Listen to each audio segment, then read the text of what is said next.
going to change this blade out. I'm not sure how old it is. And I was using it yesterday. So we are using a number 7 blade today. These are made by Olsen. They're the precision ground tooth blades. So it's a double skip tooth.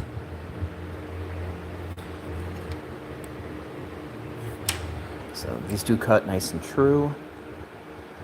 It's a very aggressive blade. It does a very good job. They are expensive.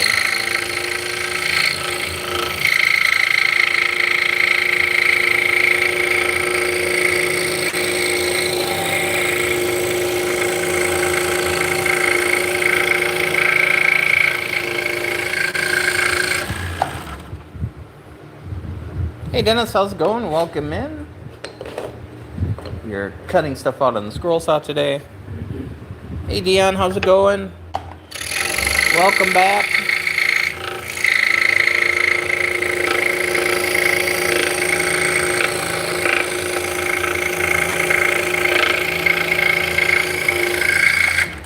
So we're working on some Cherry standards today. We just got a little wholesale order in yesterday, so we thought we'd come in here and work on them today.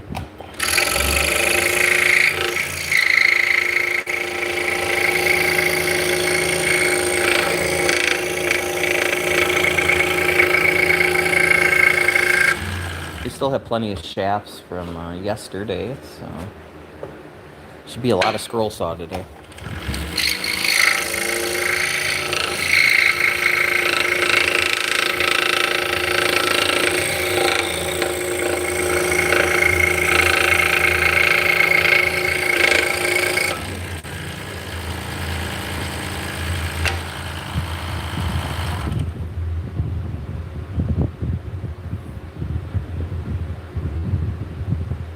I do get to sit down.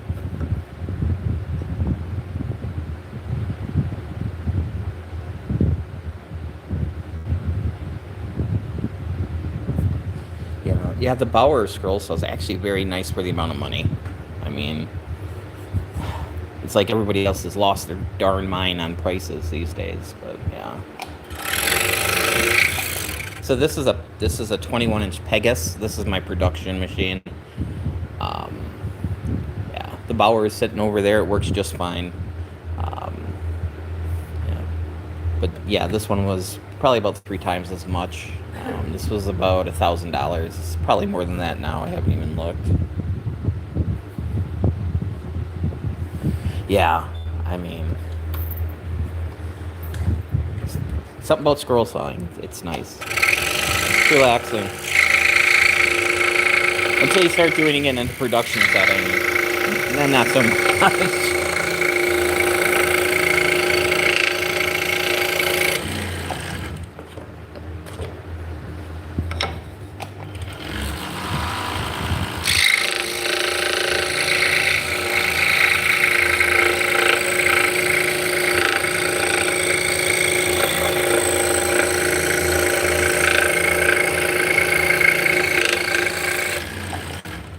Yeah, I still plan on putting the little buck tool saw, the 16-inch, in the basement here, so I can do some late night scroll sawing. I just have to make a bench for it. I'm going to be making it out of an old bunk bed that I have laying here. It's just a matter of making time to do it. I'm like, we had 3 shows in a row. Then we took a little time off. We had some family stuff going on, and then when we got back, we're like, okay, we got to finish up these wholesale orders, and then we can.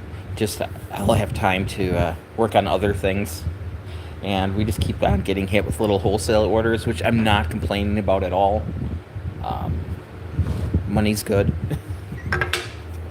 But yeah, so hopefully we'll get this done and I'll have a little time. And, yeah, I want to do a little bit reorganizing in the shop as well.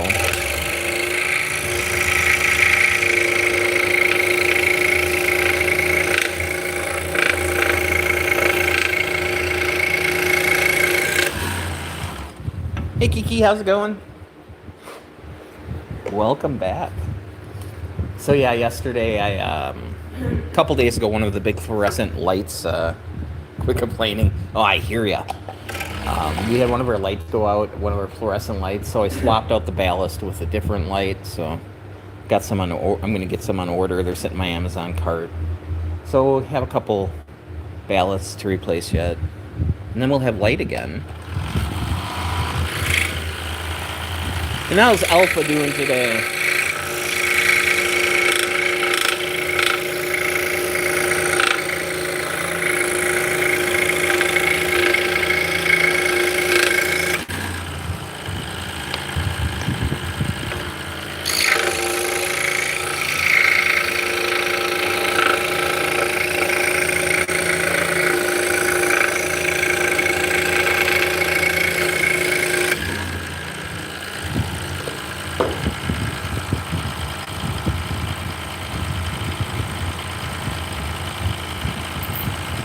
Nice.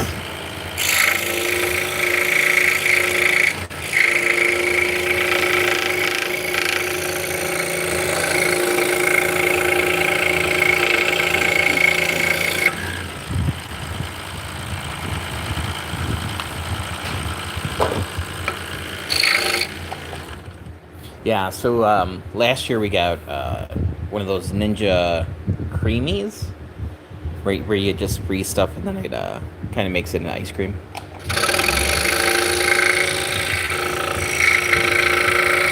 So we've been having, I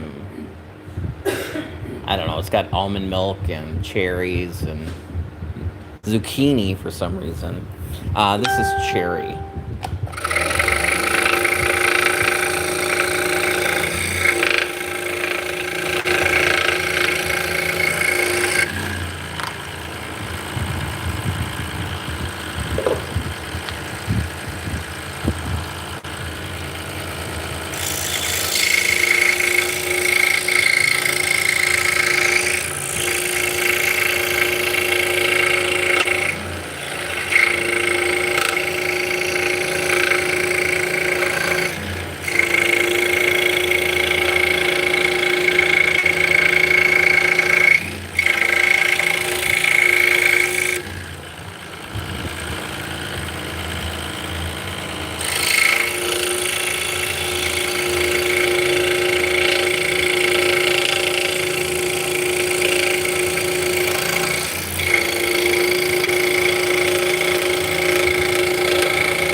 We are making Turkish drop spindles that are used to spin yarn.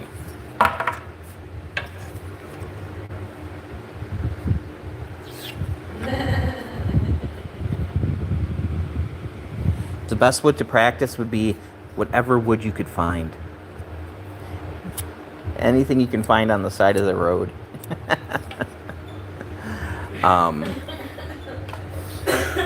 Even pallets. I mean, it depends what you want your final project to be. But yeah, if you're just starting out, you know, if you got a piece of plywood laying around, even, you know, or a cheap piece of pine, whatever. Yeah.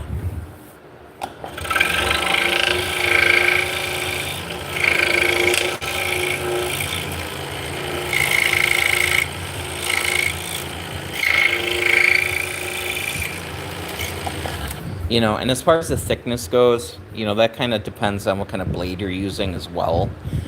Um, you know, I would keep it, you know, like an inch thick or 3/4 inch thick would probably be the thickest I'd start with. Otherwise, you're going to have to be pushing so hard that you might end up torquing the blade a little bit and then it wouldn't cut square.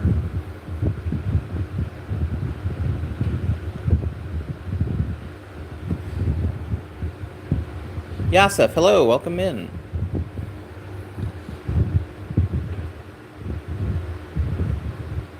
Oh, I have no idea.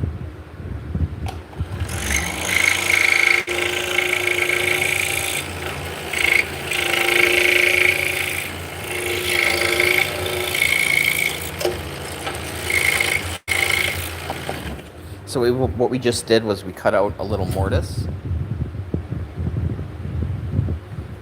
Well, there you go. It was meant to be.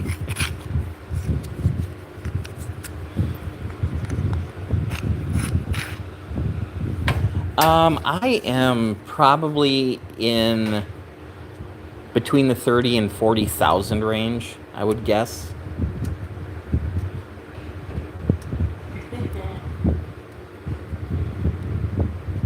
I mean, I've been doing this full time for like 13, a little over 13 years.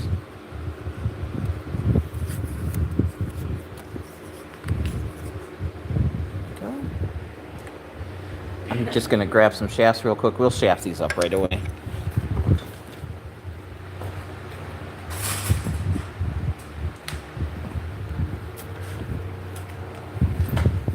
They're used to spin yarn. Just one. Oh, okay. What? So this is what came before the spinning wheel. So here's one that I've been spinning on. So yeah, that's the yarn right there. So this is wool. So when I'm done, I take this apart and I can pull that ball off.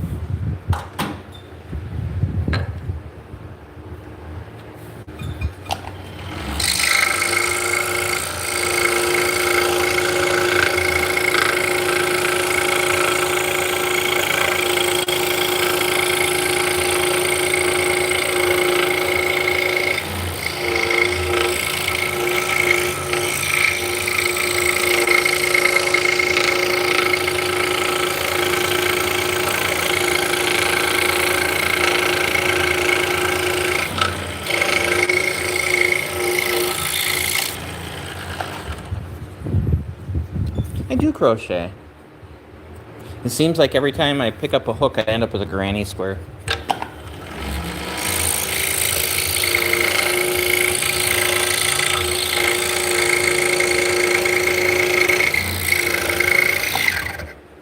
I have a corner-to-corner blanket that I've been meaning to finish probably for like 2 years. I'm on my decreasing now, so it wouldn't take that long. But it's summer now, and it's like a high of 81 degrees.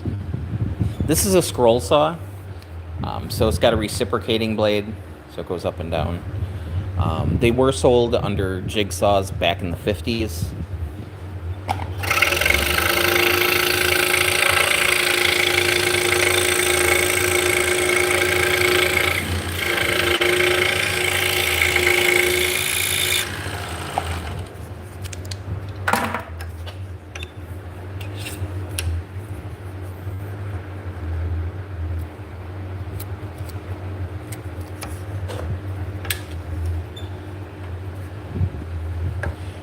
This style here, there are, the actual Turkish spindles that come out of Turkey were much bigger.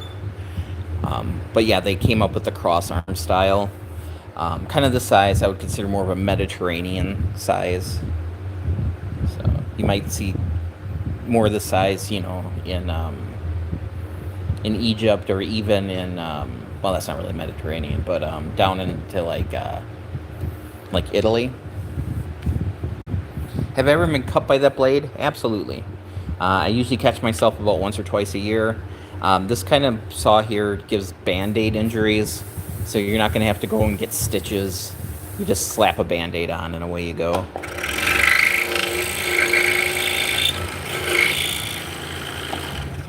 As my light falls apart.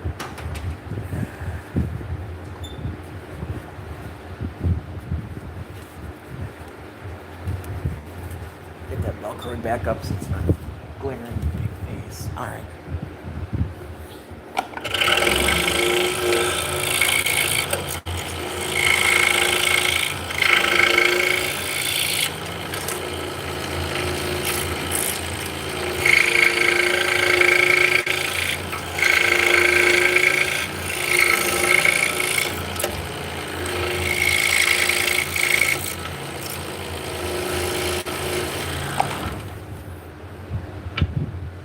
Oh yeah, bandsaws are nasty because they just keep cutting and cutting and cutting. Where this says it's going up and down, it's not gonna aggressively cut through.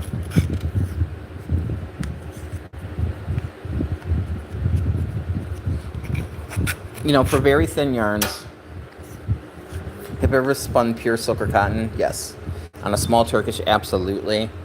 Um, you know, if you're spinning something with a really short staple, you're going to want to get as much twist in as possible. So for those, the lighter the better. Like that's kind of what the minis and the mini Turkish are for. If you want to spin a lot really thin, where you're going more than a half an ounce or whatever, you'd probably want to go with the supported spindle. Yep, you can call it a fret saw. Some people call them jigsaws. So we are making Turkish drop spindles for spinning yarn. I just don't have a good spot to put that. Yes, people still spin yarn.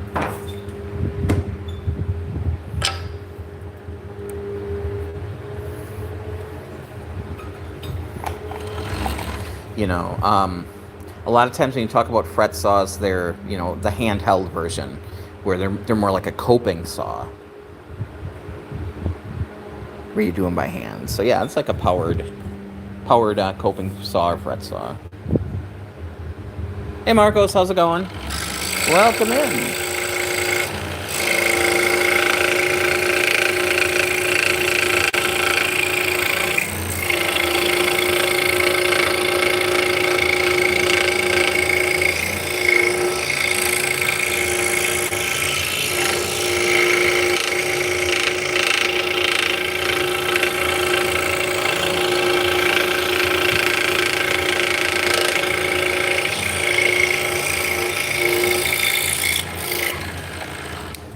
Yeah, so I started scroll sawing in 1987.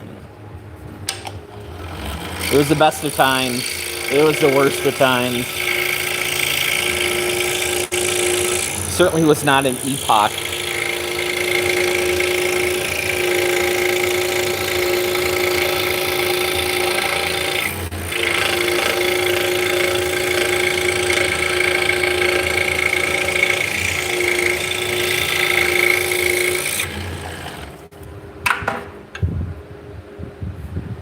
All right. Spinning yarn and crochet is very popular with young people. I hope so. That'd be great. If we can get back into it. We got to save the fiber arts. They're important. Let's see. How much would a machine like this cost? I can't imagine it's cheap. All right. This one is a Pegas. It's a 21-inch. This one here is kind of a prosumer one. So this one was a little over $1,000. I'm a big fan of Harbor Freight in the United States has this Bauer saw, which is kind of a knockoff of this one. I think it's around $280, $290, something like that.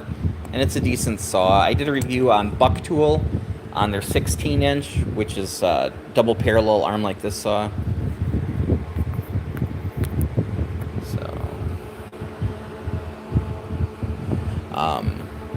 Yeah, they're kind of the newer ones that came to market. They're being made in China by a company called Chansen. They also make a lot of tools for Rikon and Nova. So like the Bauer is pretty much a clone of, the Chansen one, also the Rikon saw, also the Buck tool. There's at least a half a dozen different companies that are buying these saws that are coming out of the same factory. Yeah. I mean, they're not going to last for a bazillion years if you use them, 8 hours a day. But, if you use them a few hours a day here and there, as a craft thing, not as a full-time thing, they'll last a long time.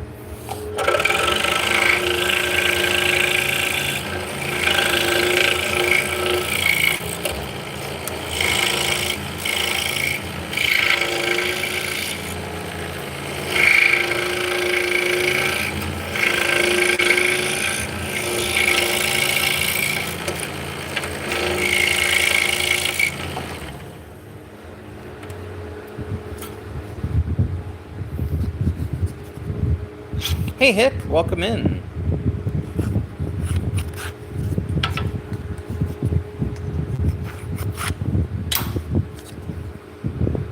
like the flat closure. I'm just lost. Sorry.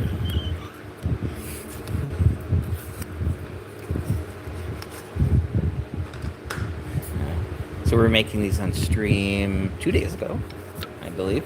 Or was it yesterday? Days go by so fast.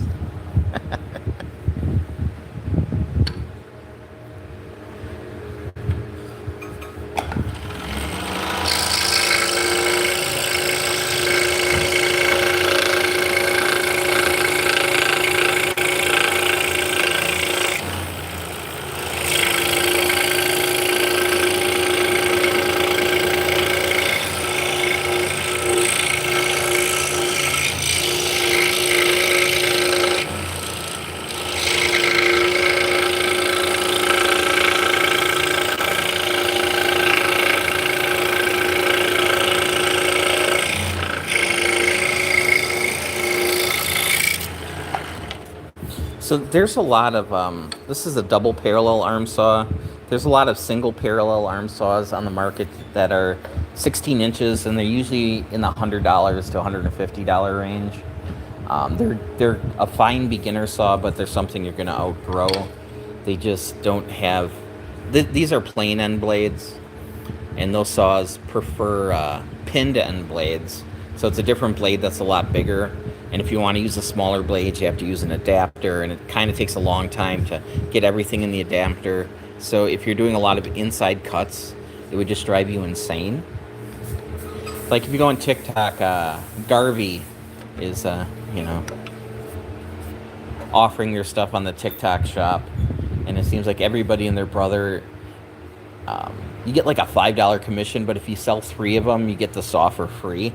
So you see a lot of content creators doing videos and they have no idea what the saw is or how it works. So it's getting a little crazy over on the TikTok.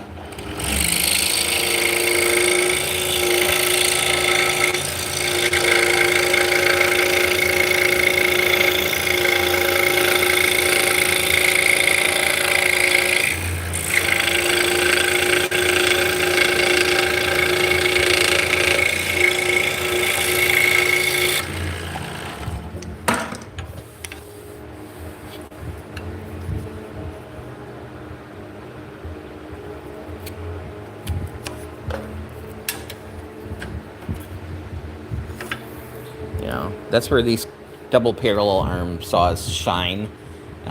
It's just, having this in the front, it's really quick.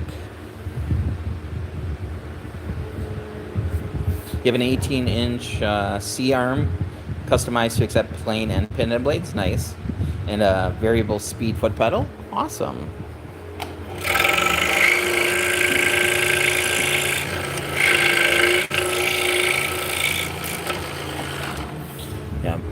I bet that's a very aggressive saw. An 18-inch has got to be aggressive.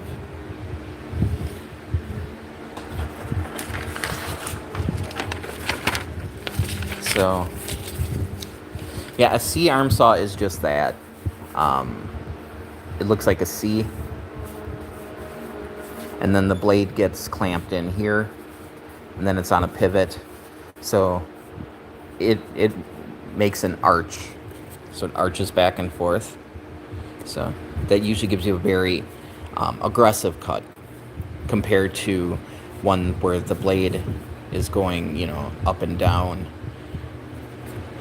A lot of older saws would have a spring up top with a clamp, and then the bottom arm would move up and down. So you got a more true up and down motion, but since there was a spring, the tension would change every stroke.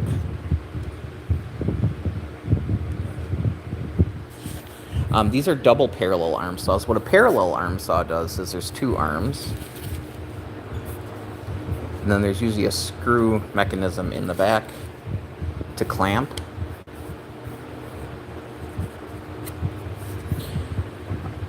And so a lot of these are like the cheaper saws that are out today. Same thing, the longer the arms, 16, 18, that's the distance between the blade and the back of the saw.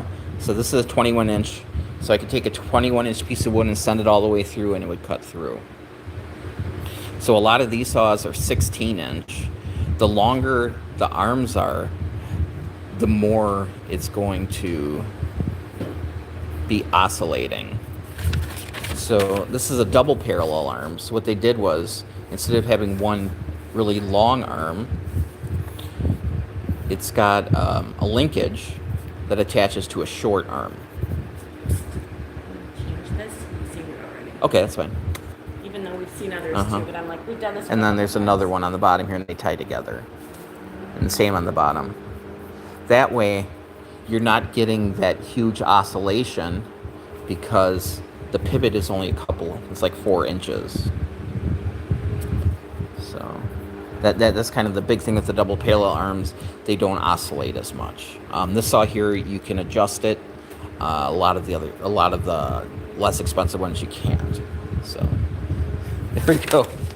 Talking about stuff that no one cares about except for me.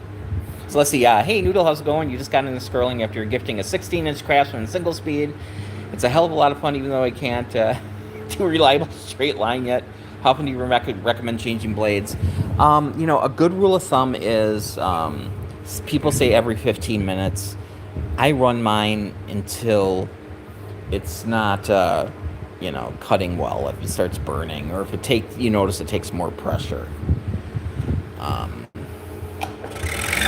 As far as cutting straight lines go, straight lines are the hardest thing to cut on a scroll saw. So the blade I'm using now is a precision ground tooth blade. So it cuts reasonably straight, like I'm in line with the blade.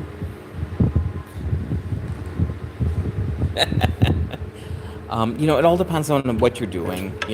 These blades here, I'll get a couple hours out of them, but I'm cutting 5/8 inch thick wood as well.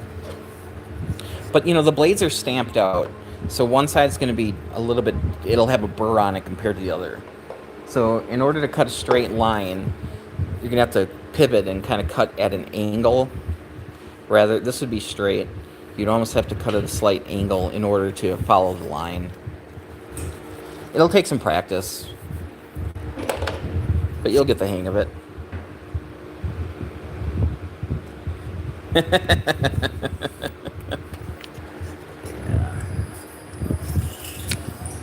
I've got a old 1950s spring saw in the back, which I will eventually build a stand for.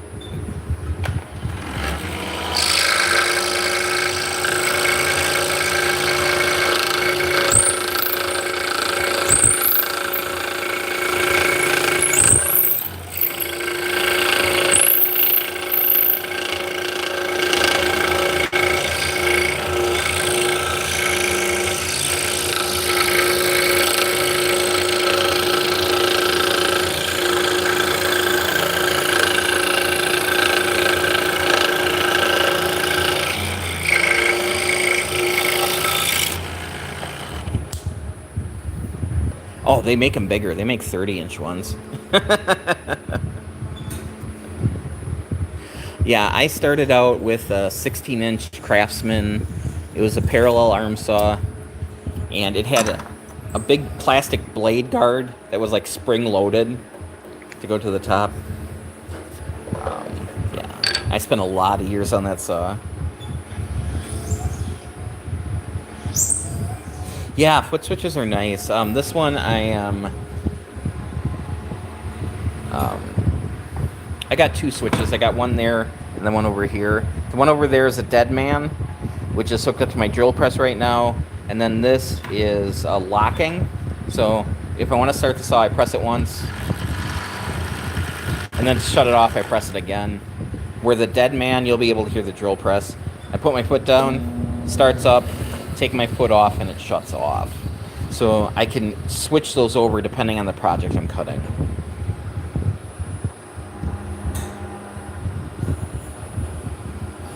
Yeah, I could.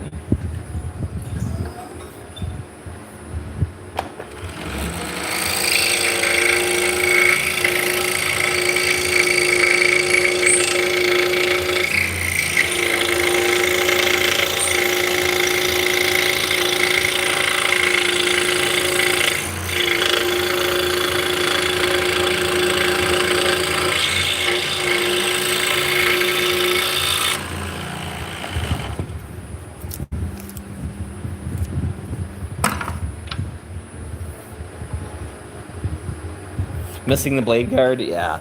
That's the first thing people did was you throw away the blade guard. Well, when I started, I was like 12, and my father insisted that that blade guard would stayed on there. So when he was at work, I would take it off, and then I'd put it back on by the time I got home. Sorry, Dad.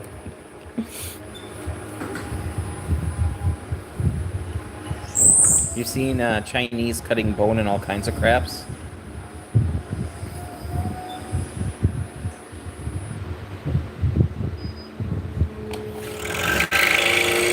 Yeah, cutting bone and shell you got to be careful with. The dust is really nasty. But yeah, you can cut soft metals on here. People do coin cutting on these as well.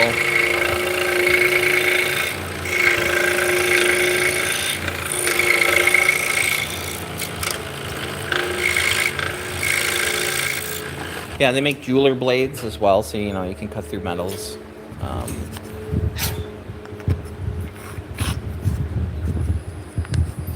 And the air hoe doesn't work anymore. I'm not sure if you're going to be able to find a replacement or not, but there were so many of those saws made. So yeah, there's just a little bellows that sit up top.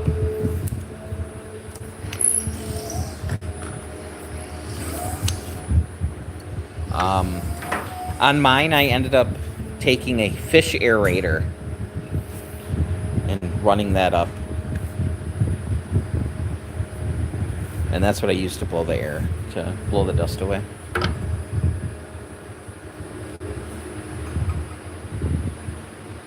Yeah, beeswax would not be a bad idea on the jeweler blades.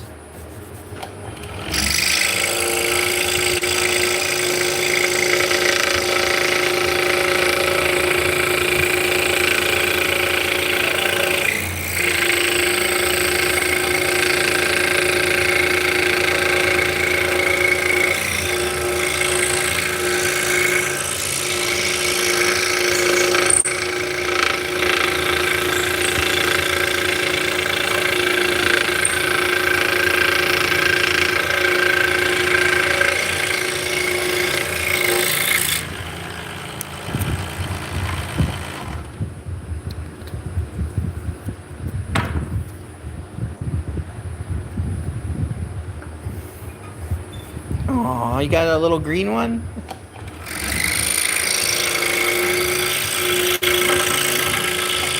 They got a yellow arm, don't they? Yellow arms on them.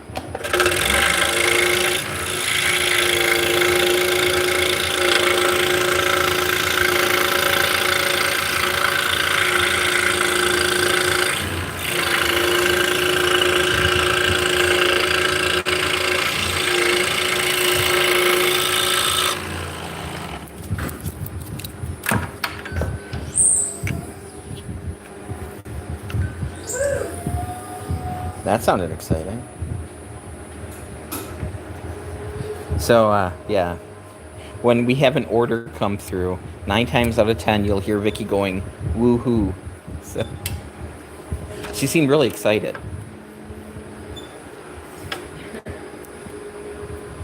So, yeah. So, me and my girlfriend, like I said, we've been doing this is my 13th year. So, Vicky's laying out the patterns and drilling the holes right now. And watching Frasier, so.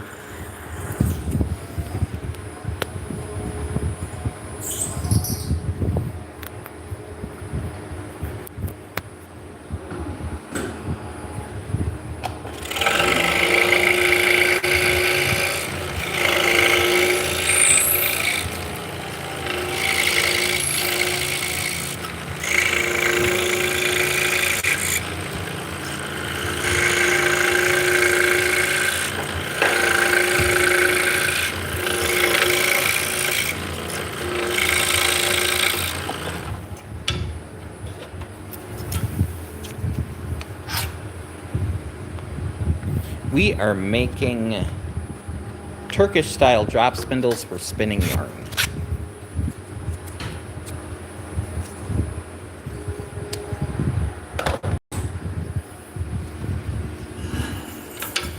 So this is my day job.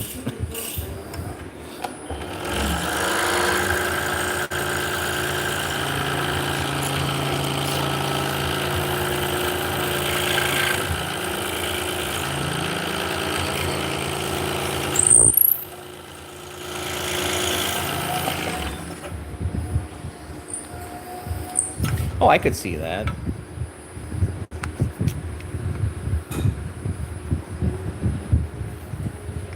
Hey Nick, how's it going?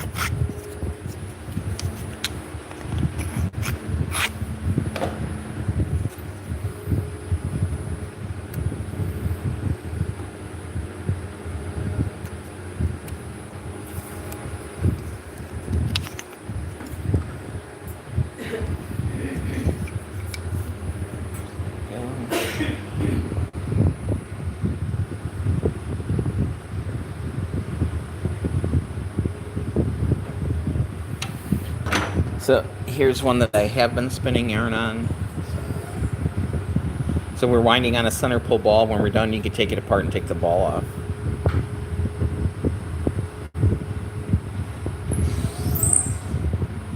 If I was to sit here 8 hours a day, how many do you think I could make? Well, if I'm just cutting the arms out, probably 8 hours. That's all I did. I could probably get about through 60 of these, I would imagine. But I also have to make the shafts. They have to be sanded and finished and all that stuff. But if I sat it for 8 hours, yeah, probably. So, yeah, quite a few.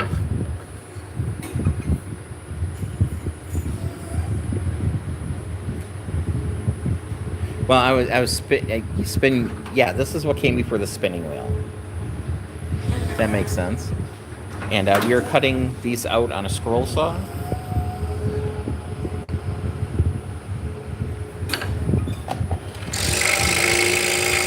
This is 5/8 inch cherry, or about 18 or 19 mil.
So I drilled a hole there. That's an entry hole for the blade.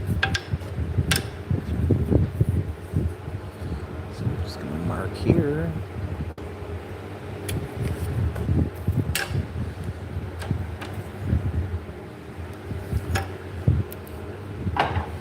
So I could come around and just cut in a square like that. But if I do that, the edges are going to be rounded over a little bit, and I want them to be square. So I'm just going to come up to the line, back up, and then come in from the other side. I designed these patterns.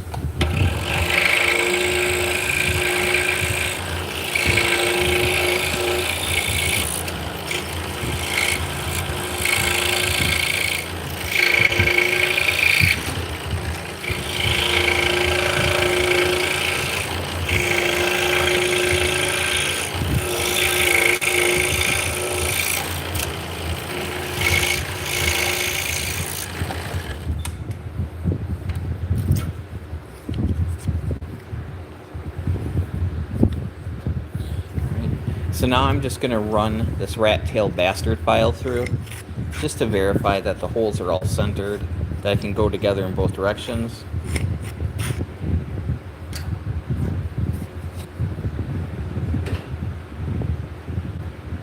What? Hey Fernando, how's it going? Not sure. I am in Wisconsin. I'm in America.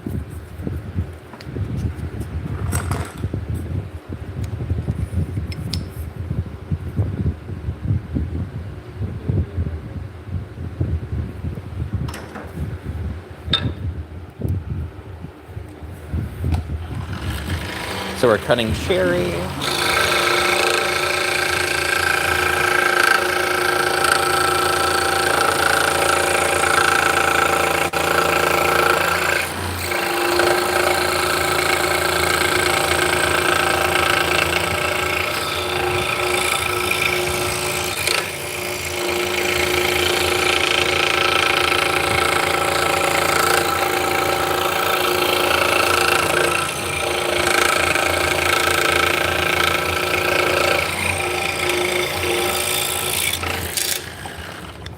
So, as far as the tape goes, we put down a layer of blue painter's tape, and then we use spray adhesive to glue the paper pattern on.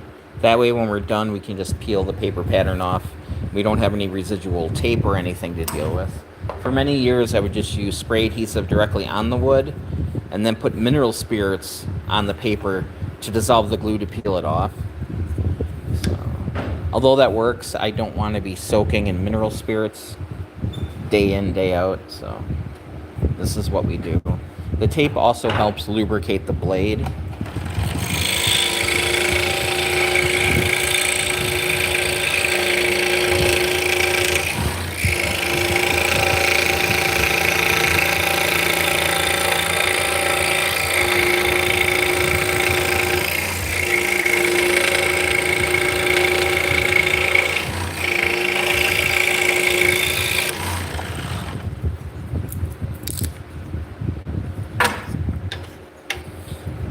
So the question is, do you cut inside the line, outside of the line, or in the line? So for these, I try to go on the outside of the line.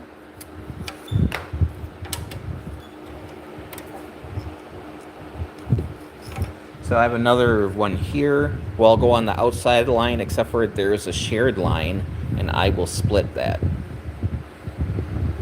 So I'll go dead center on that line and then go on the outside for the rest of them.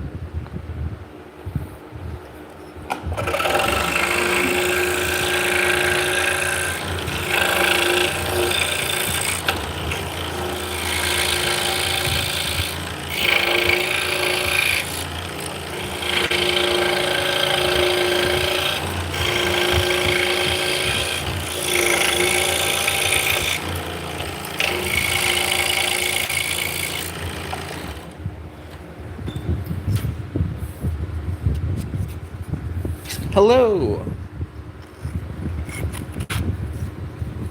Welcome in.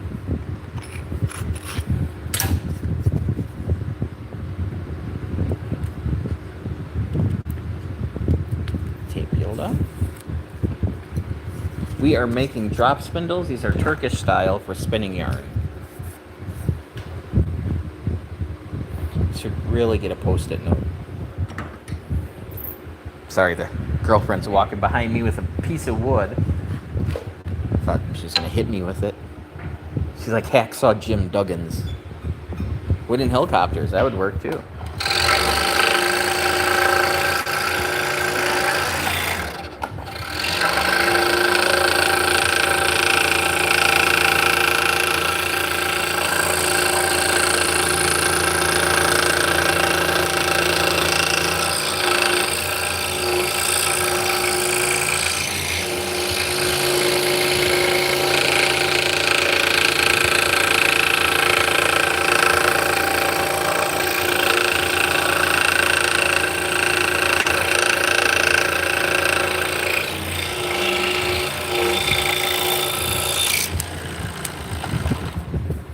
Hey, John. Welcome in.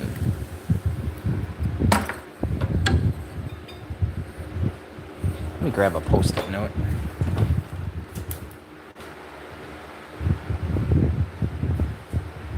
You got some green ones.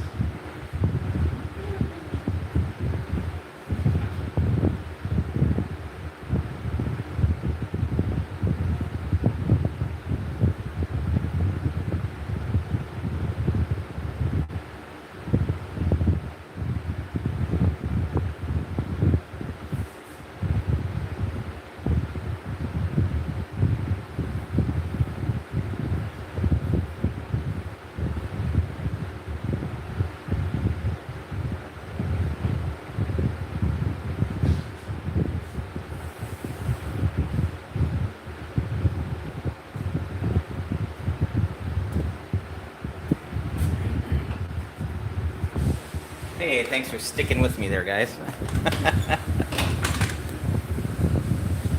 All right, yes, so.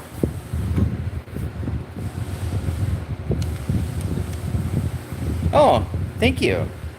I appreciate it that you like my work so much.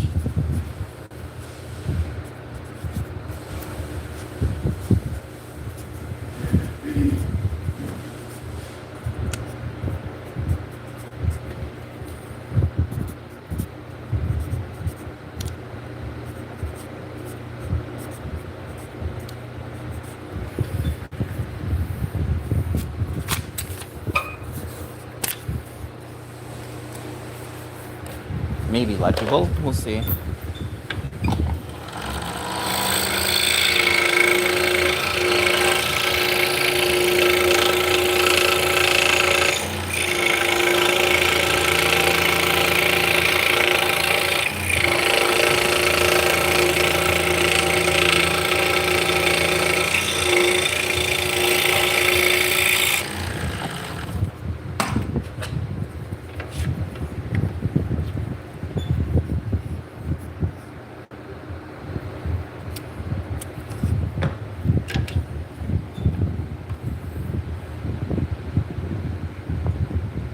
This is a Pegas, P-E-G-A-S.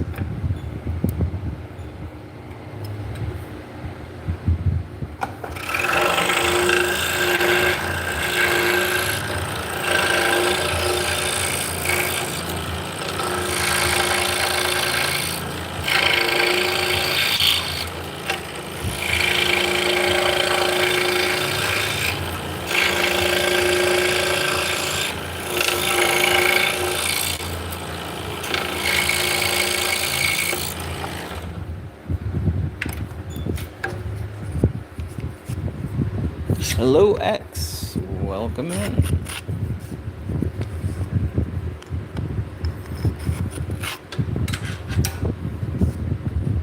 Hey, thank you so much. Привет.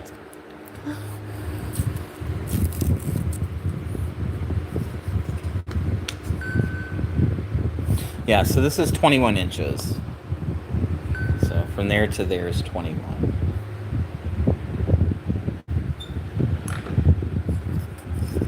Hey David, how's it going? Welcome in. That's it. That's all I know.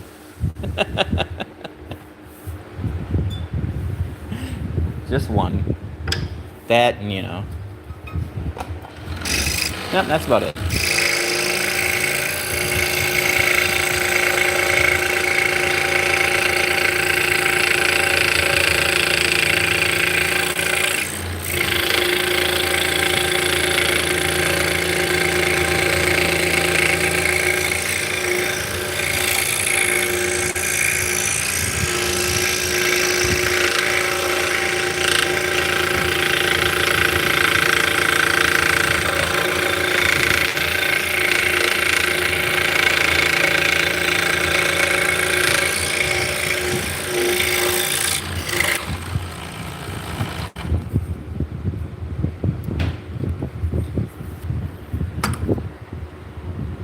So I'm making drop spindles. My business name for the drop spindle is Snyder Spindles.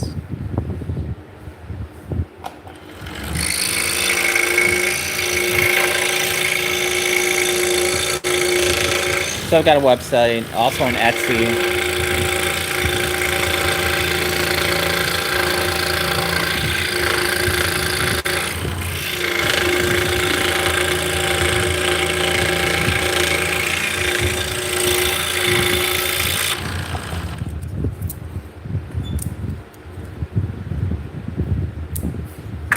What do I do? I make spindles and other types of fiber tools. That's my business. I've been doing this full time for 13 years. Yeah. I worked in factories for almost 20 years, and yeah, this is definitely, I prefer this to punching a clock and working for somebody else.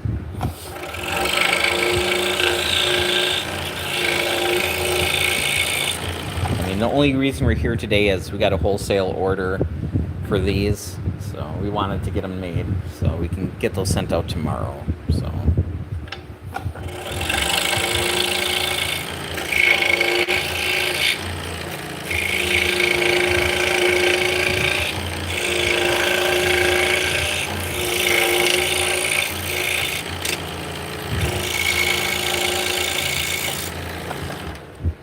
So it's a lot like a day off. We're just working. I'll go that way. See if it's gonna blow all over the place. Yeah, can't win. Yeah.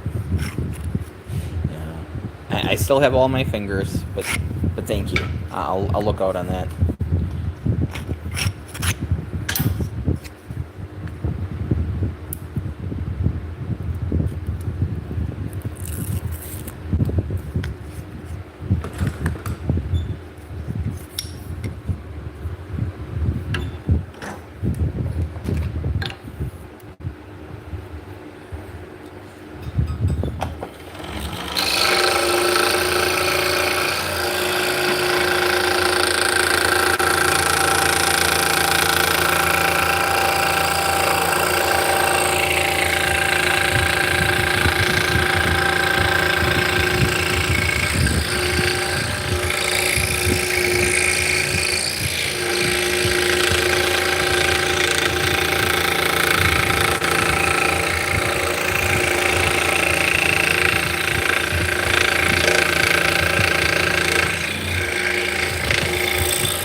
So if you guys are just joining the stream, my name is Scott.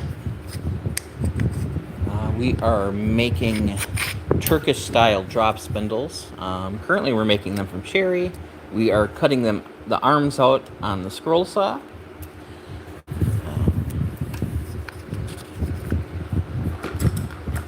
So we were turning the shafts yesterday on the lathe.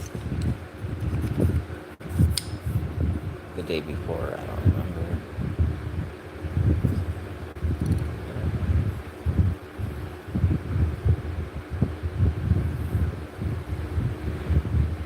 Hey SB, how's it going? Welcome in.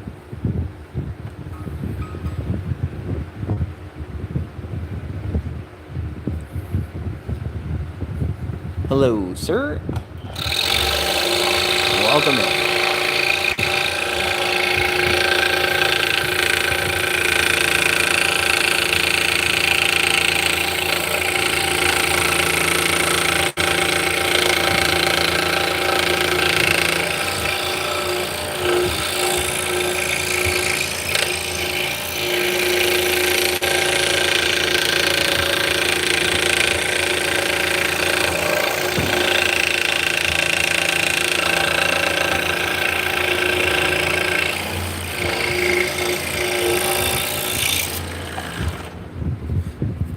We are making Turkish drop spindles for spinning yarn. So we're cutting 5/8 inch cherry. Hey Tornado, welcome in.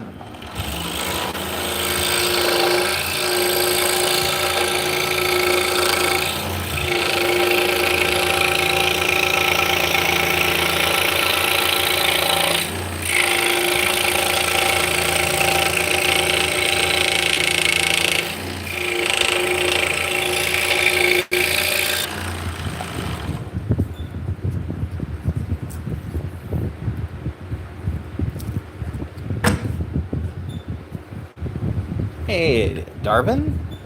Welcome in.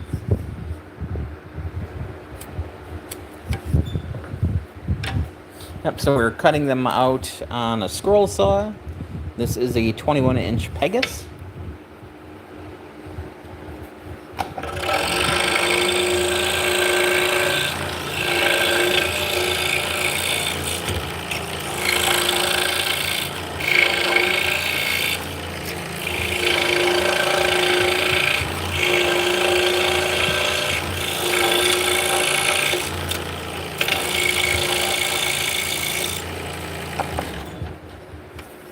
So I do have the saw mounted at quite a bit of an angle.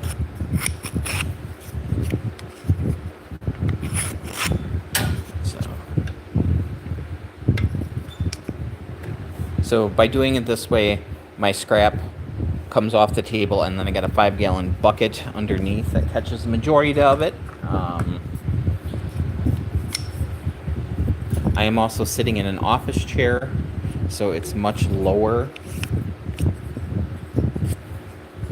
than what I started out doing. Yeah, this one isn't set up to work on standing up at all. I do have other saws, other scroll saws that are at that height.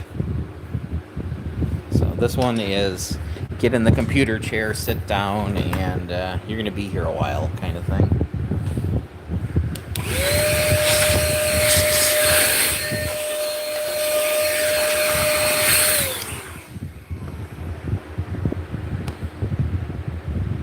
Hey Ruben, welcome in. So we're going to take this board. This is what Vicky lays out. So she drills the center holes that line up with the center. So it's about 20 inches.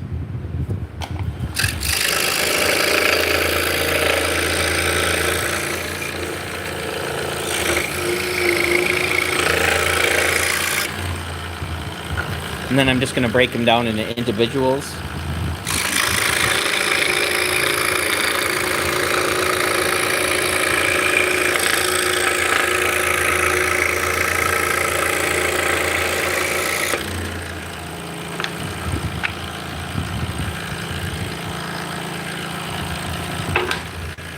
So these are the ones we're shooting for today.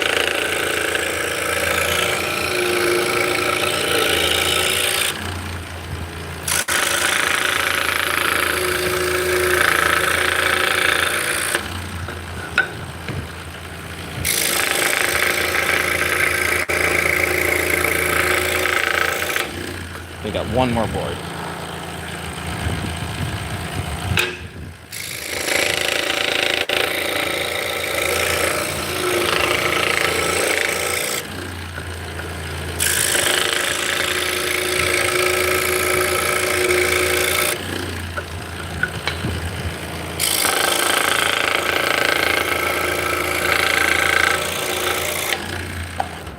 So if you look at the pattern here, these squares, actually these rectangles, that's going to be cut away. So we have to drill an entry hole for those. So it's not too exciting.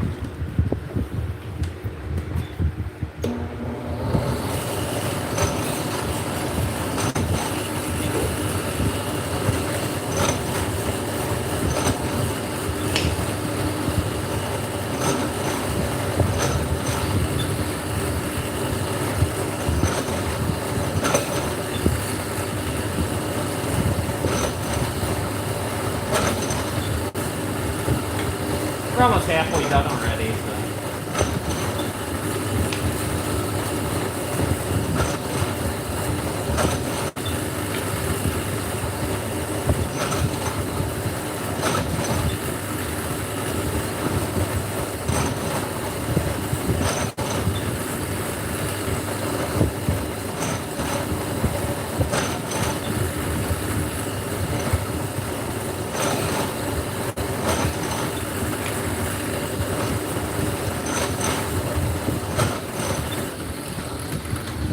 All right, we made it.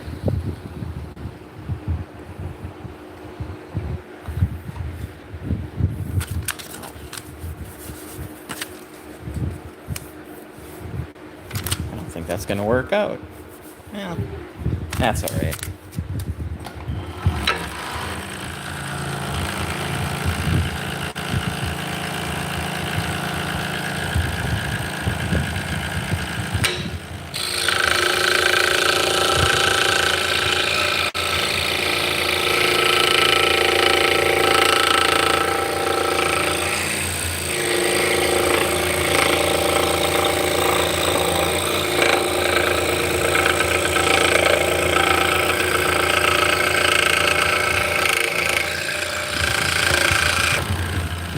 So we're getting a nice finish. Look how shiny it is with this blade.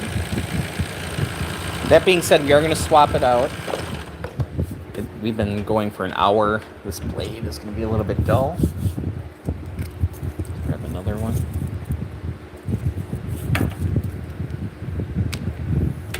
So I keep them in these tubes, and they actually, there's a spot for them on the saw. So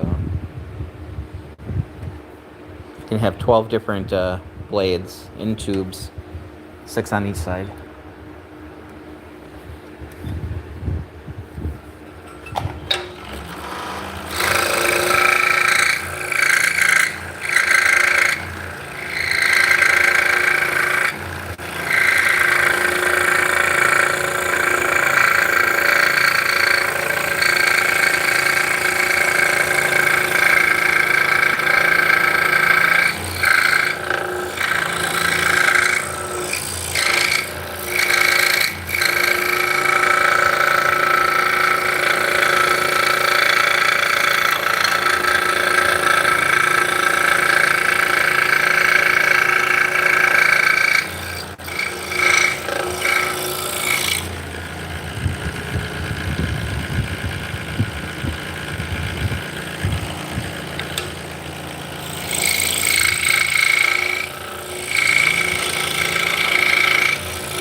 I never realized how much Vicky appreciated Frasier. She keeps giggling. So she's got her hearing protection in with a Bluetooth headset.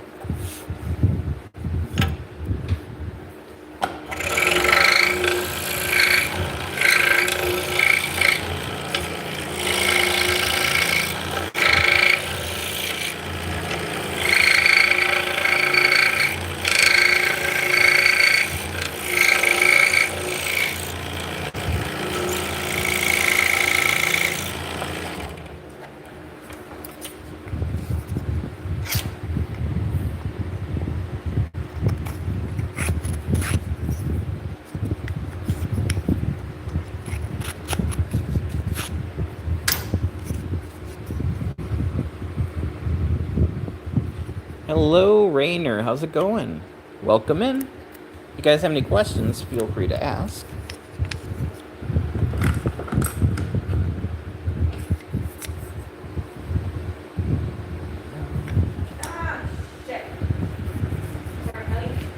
Wow.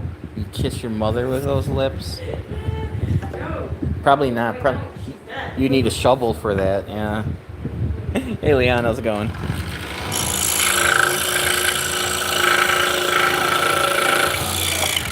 Oh, yeah. At least they were in the garbage can, not on the floor. But I read it's easier to find them if they're on the floor. Okay.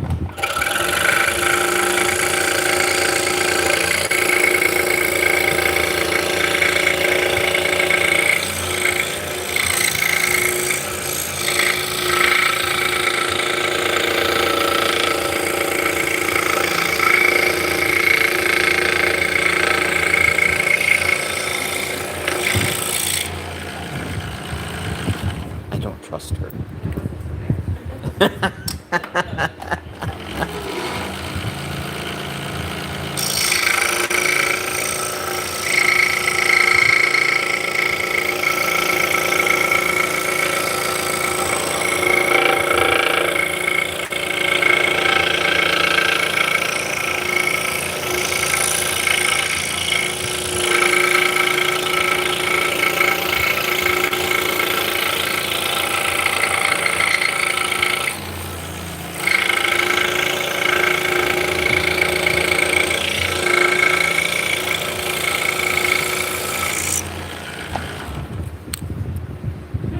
All right, let's see. Adam asks, do they make gloves for the saw? Seeing how close your thumb is anxiety-inducing. Well, working around machinery, gloves are generally a bad idea. Because you don't want to have the blade catch on the glove itself and then pull you in. Like band saws, table saws, that's a horrible idea. This type of saw, it doesn't, it only goes up and down, so it's not going to be very aggressive. AP, welcome in. This causes band-aid injuries, so worst case scenario, you put a band-aid on it.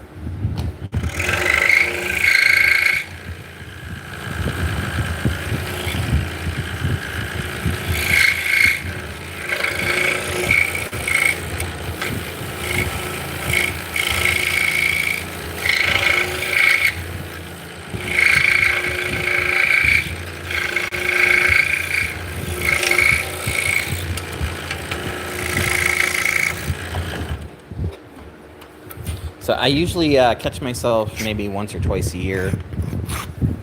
Typically the wood will have a split that I can't see in it, or something will happen and I'll end up catching my thumb. But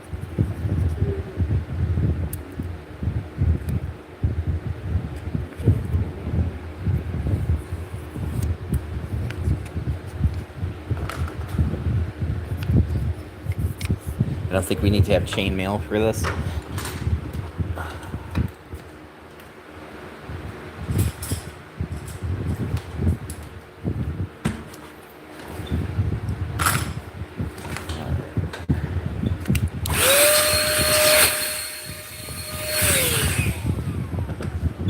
So this saw does have dust extraction. That's what these holes are about. You can hook up a vacuum.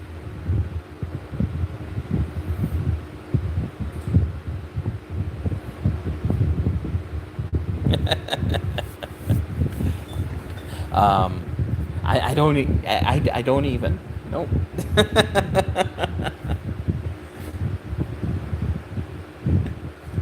I think I have Curate in the shop now. Whichever came with the first aid kit. I also wear finger cots. Hey, Daniel. So, Band-Aid and then a finger cot to keep the sawdust out of it.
So these are drop spindles. These are Turkish style drop spindles that will be used to spin yarn.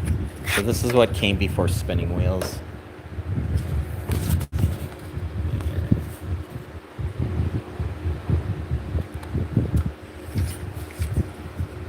Hey, Mats, how's it going?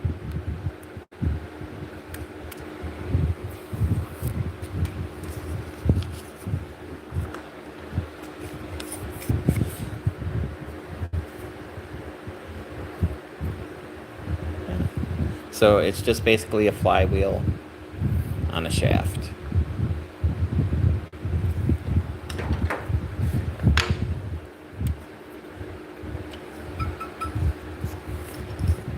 A very early, simple machine.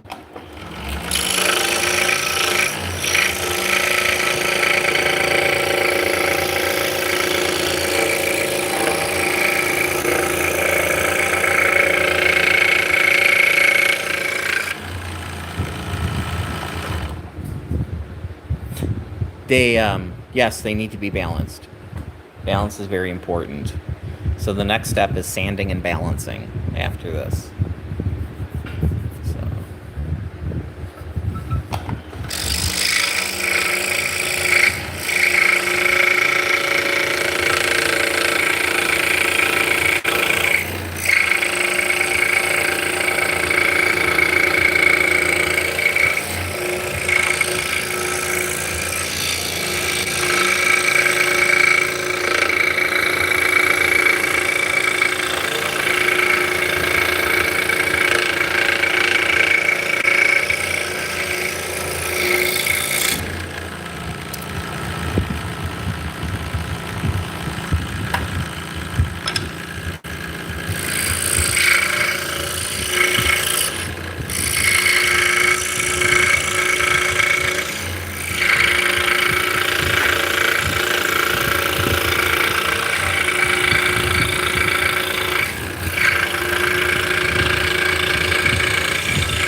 Hey, Abdul, how's it going?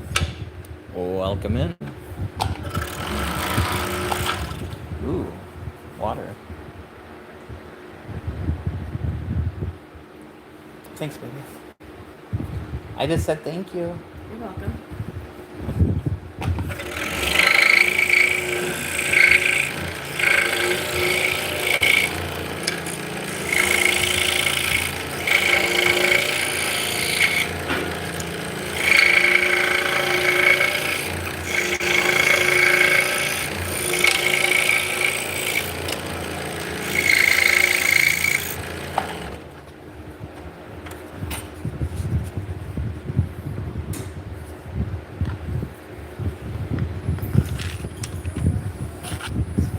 Alright, we're just verifying that the holes are centered to each other.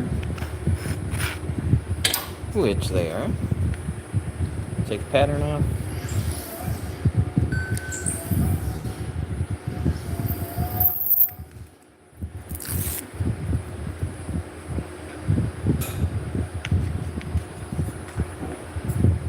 So the shafts are hard maple.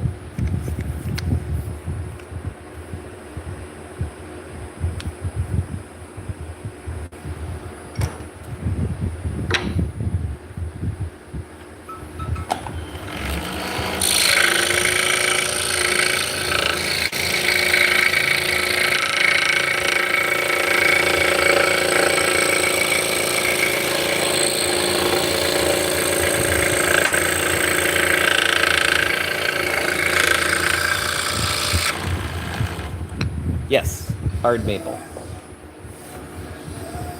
And these arms are cherry.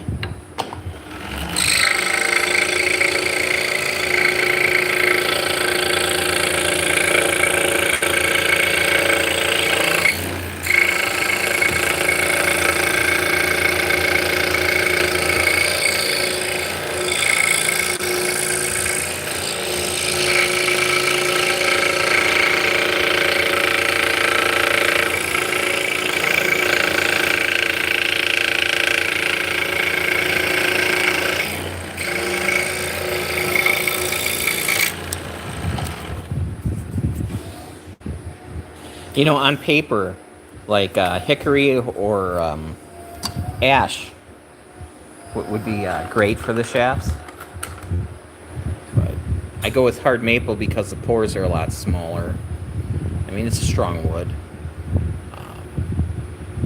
But yeah, if this was made out of like hickory or ash, it would look almost like oak, where it'd have a whole bunch of... The pores are so big that it would be full of dots on the bottom and full of lines on the visible lines on the sides. So, for the most part, hard maple's my go-to. I will make shafts out of exotic woods as well, but those are kind of specialty things.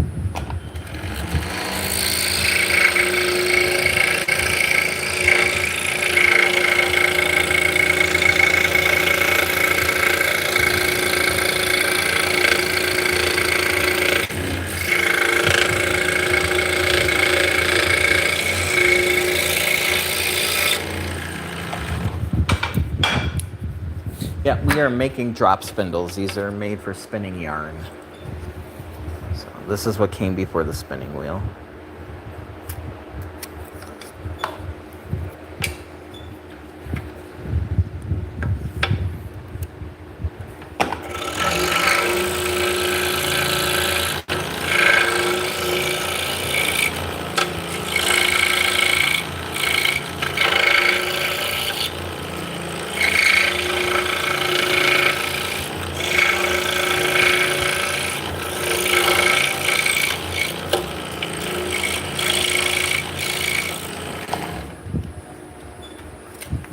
I think we're shooting for, I believe, 24 of these today.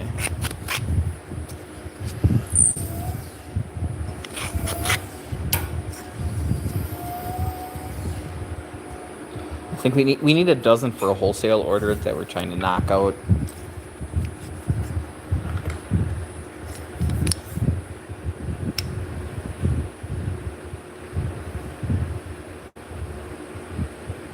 Hey Pierre, how's it going? Welcome in.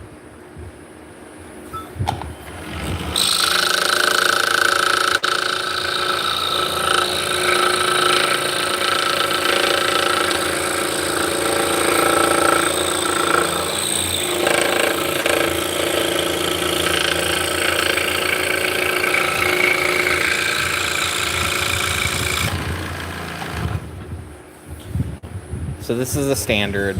This is called a glider. Different shapes. They're both, you know, Turkish spindles.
Hey, Punchy, welcome in.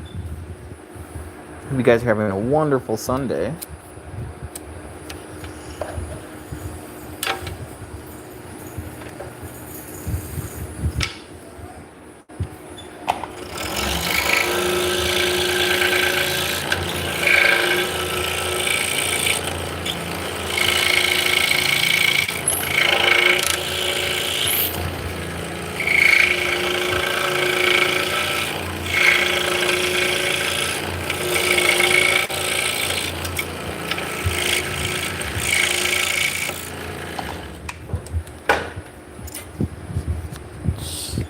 Are you going for 36?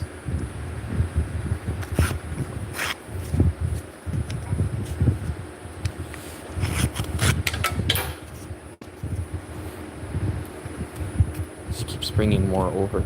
Just got headphones on right now, so.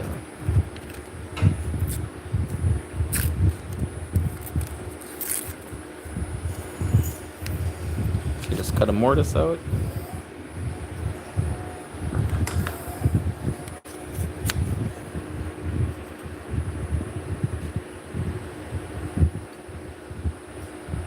There you go.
Hello, welcome in.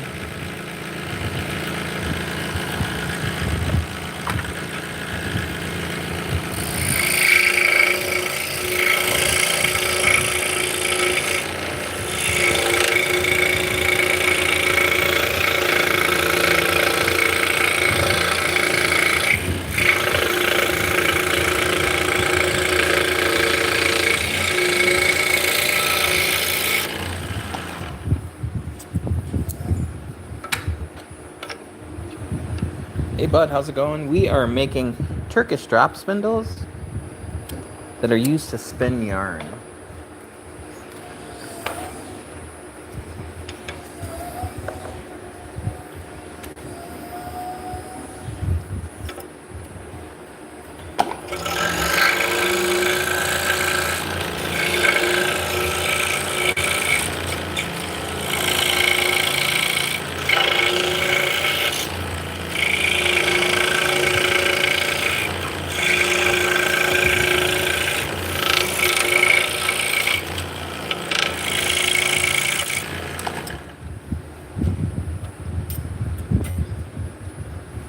Hey G, welcome in.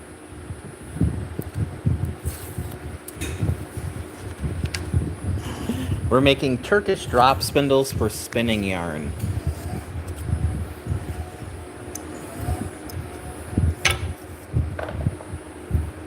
So this is what came before spinning wheels.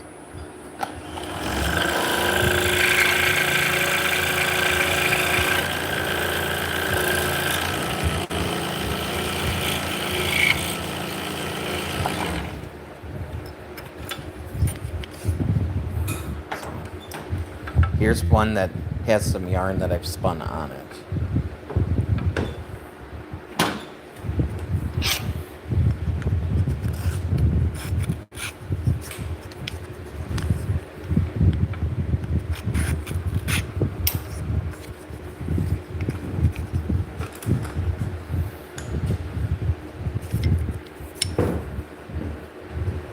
And yes, people still spin yarn.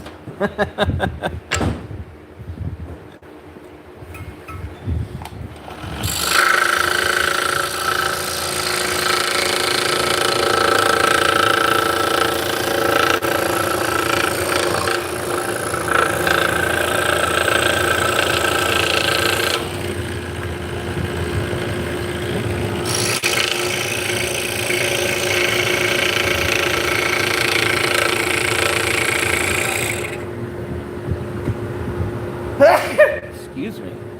That was a weird sneeze.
Yeah, so I've been doing this full time for, this is our 13th year.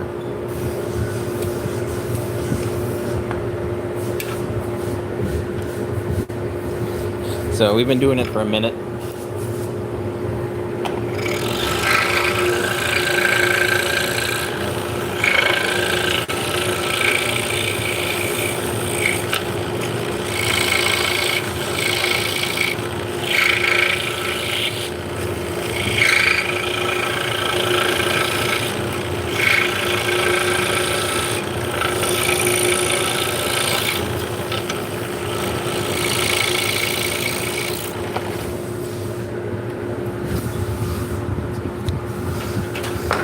Hello, welcome in, guys.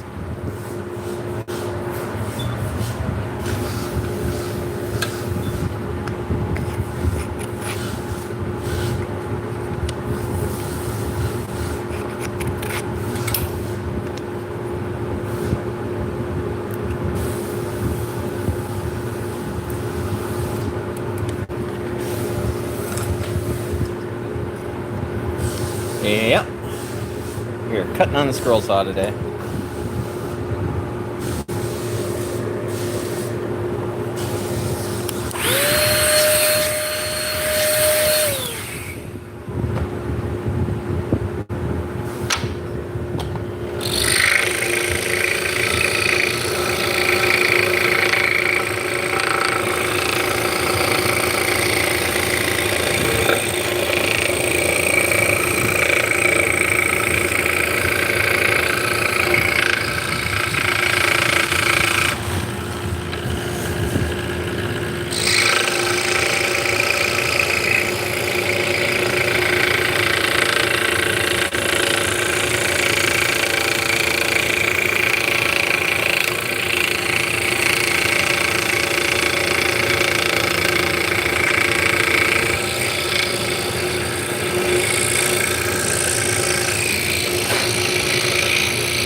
Is this hard or easy to master?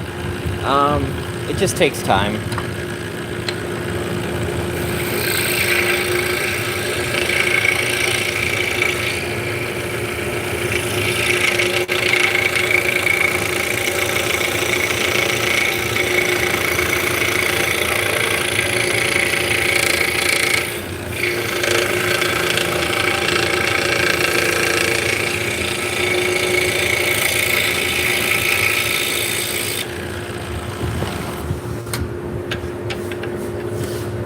So I would say pretty easy. It's just when you first start, you swear the saw's got a mind of its own. Some people pick it up really quick.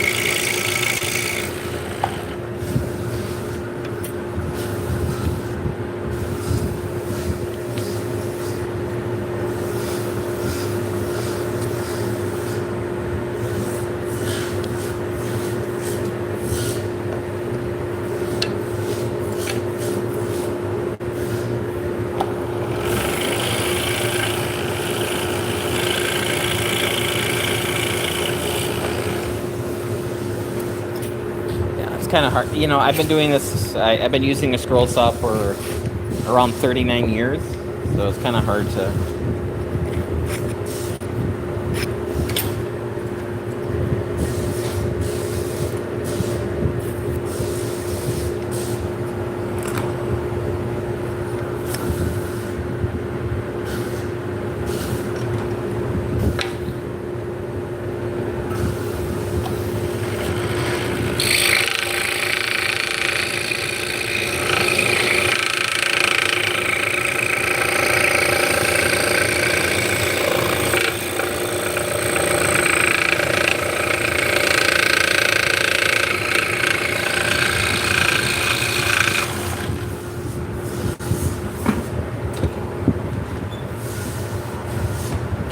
So for like a lot of years, I'd make signs kind of like similar to this.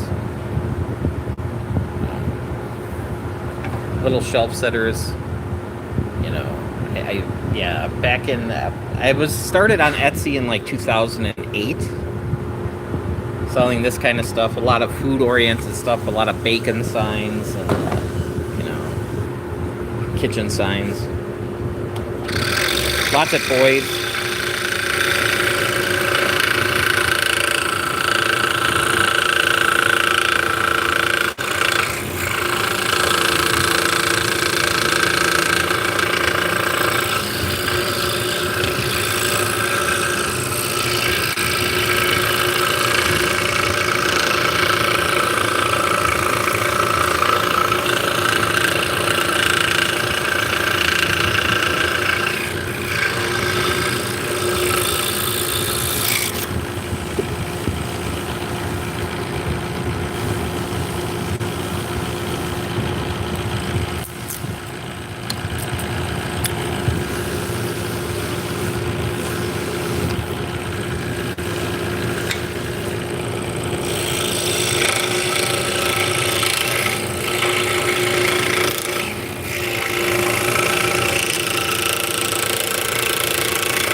Hey Jay, welcome in.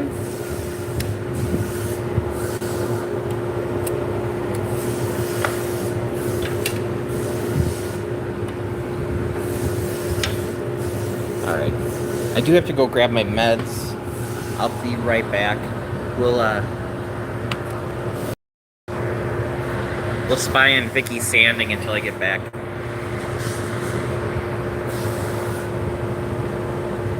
Hey Maisha, welcome in.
All right, back to work.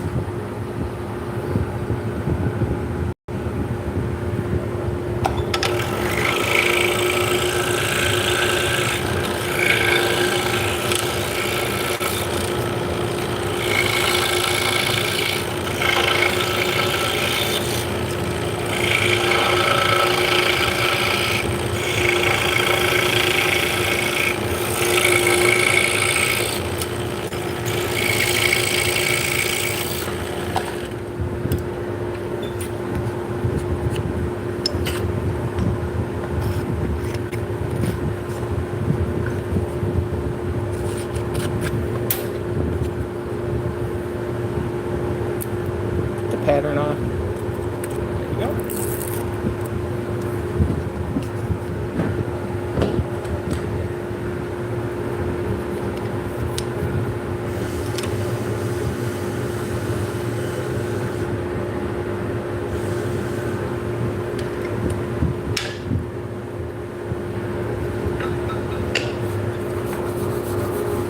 See if I can get a note up there.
Sorry about that, guys. Actually, we're over here.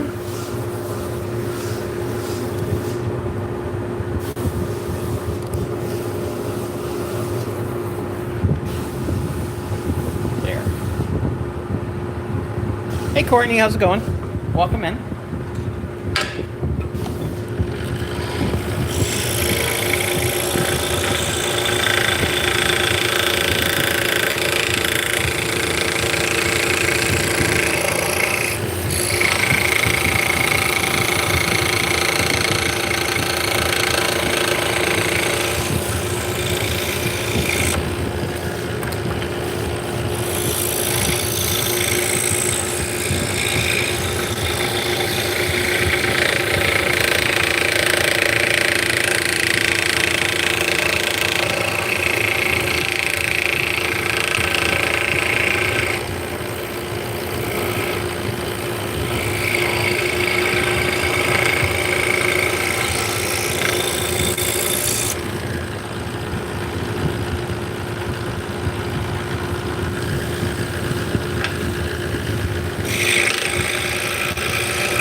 Hey B, welcome in.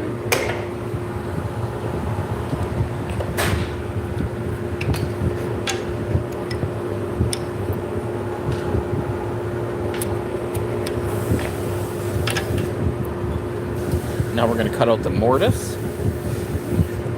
So we drilled a pilot hole there, an entry hole. Now we can cut on the inside of the wood.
So we're cutting cherry today. This is 5/8 inch red cherry.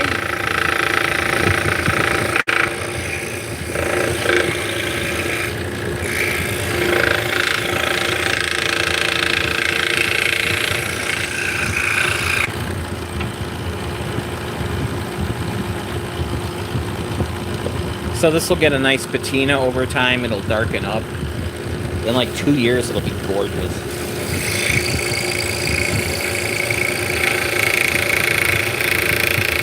I'm not saying it's ugly now. I'm just saying.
So my pencils, I will glue magnets to them. That way I can set them down and they're not going to go anywhere.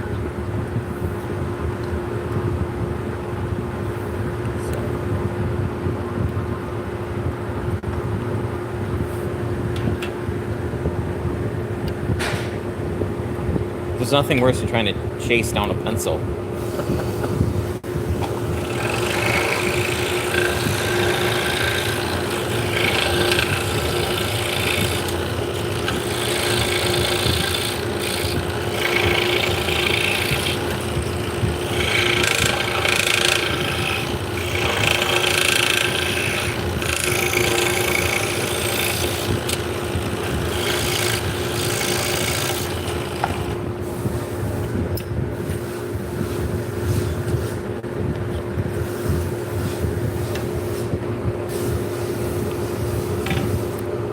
So just gotta make this mortise just a hair bigger.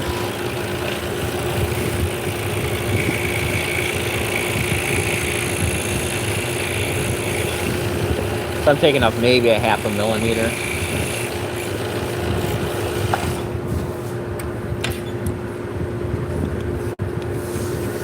Seiko.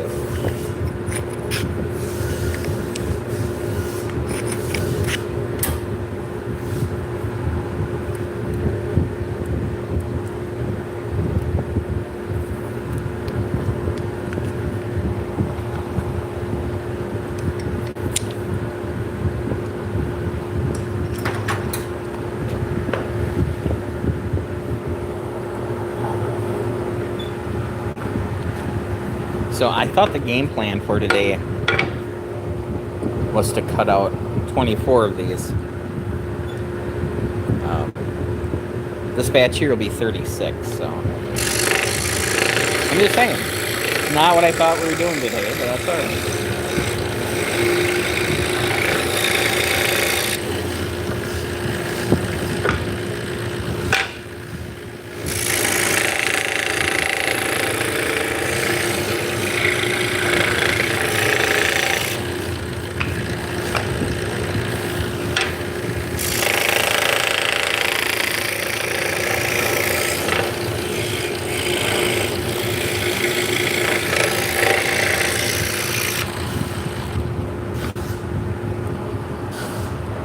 Pretty sure you're just going to stare at my arm, but, you know,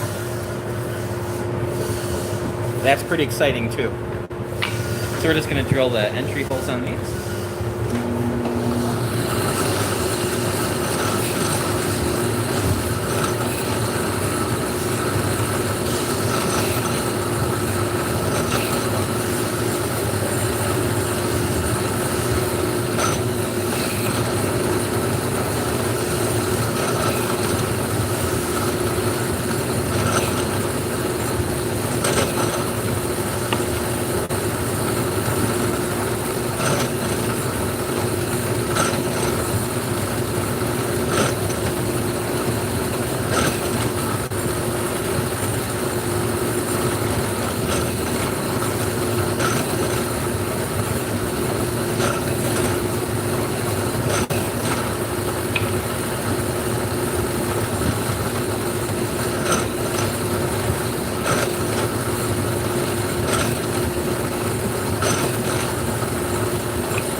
Hey PC, welcome in.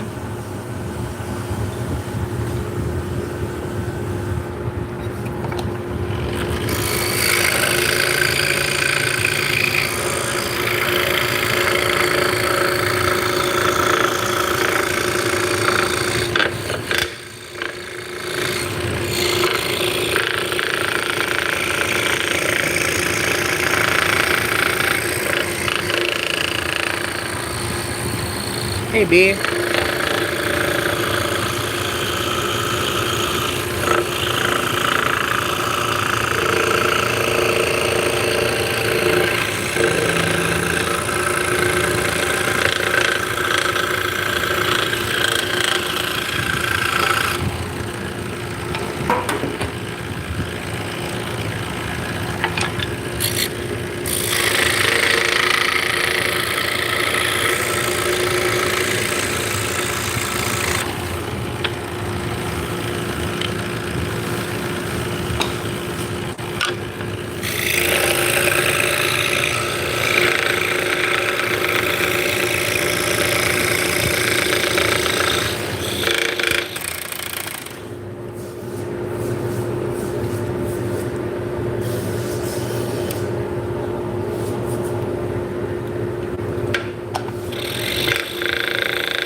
So the blade just got, it came loose on the bottom chuck.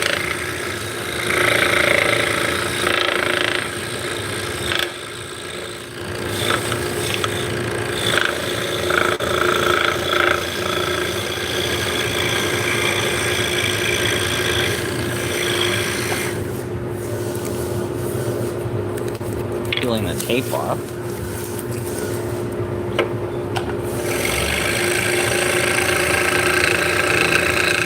Okay, that feels a little better.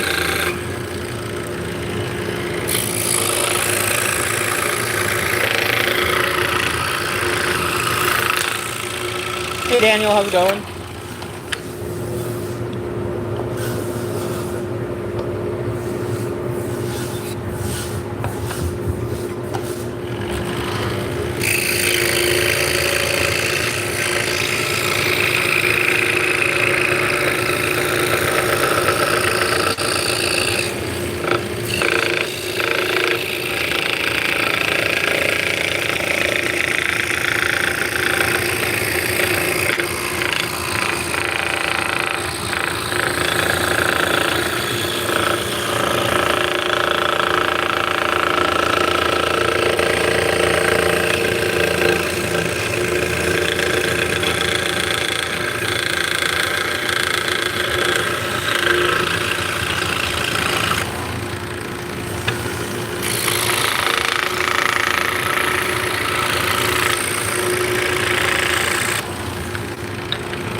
So we're just breaking these down. I've got another 3 boards to do.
Excuse me.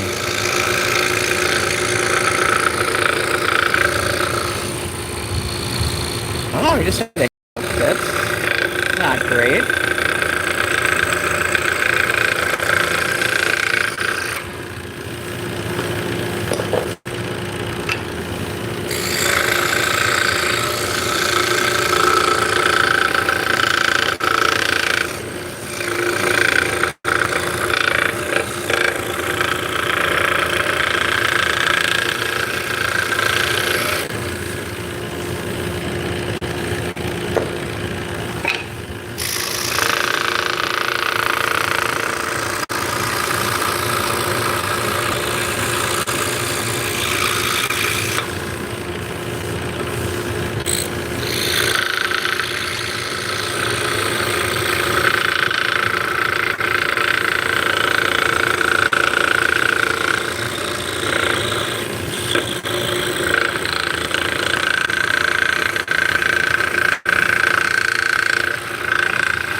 So we've been using this blade for 54 minutes. I'm going to try to get a full hour out of it. It's still cutting, it's just getting a little bit dull. I mean, we're cutting through cherry, so it's not the hardest wood in the world, but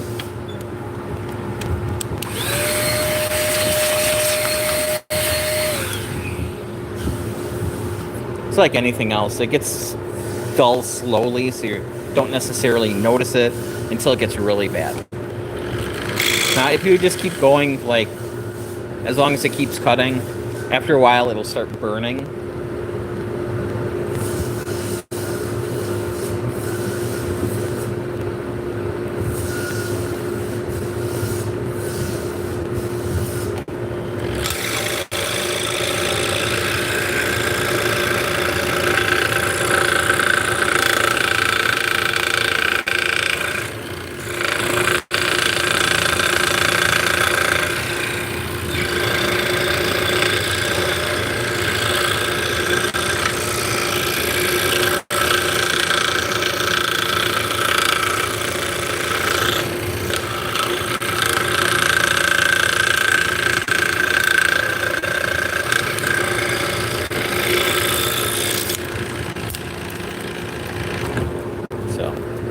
That being said, if I was doing this as a hobby, I would probably use this blade for another half hour or so.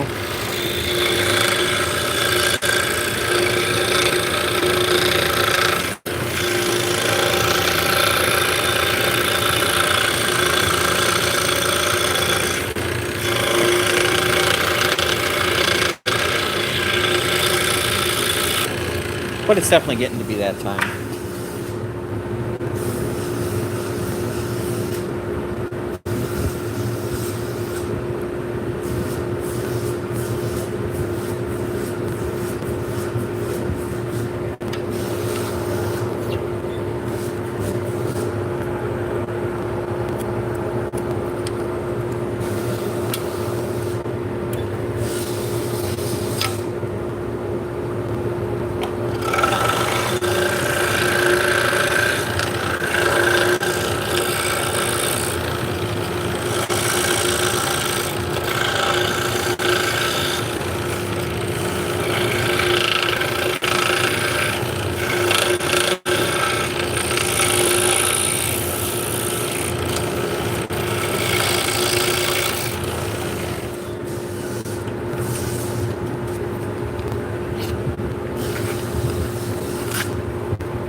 Now we're going to start just putting these on a stand.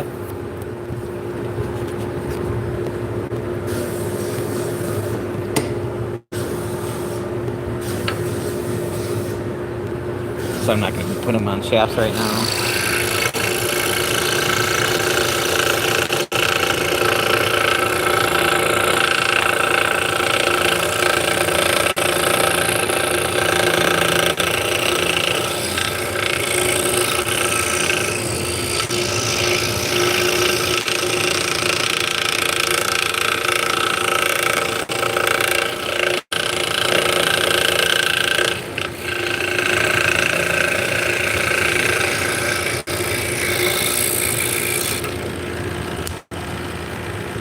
Right?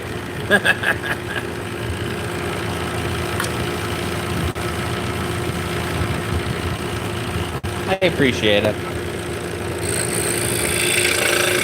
I'm live streaming to break up my day.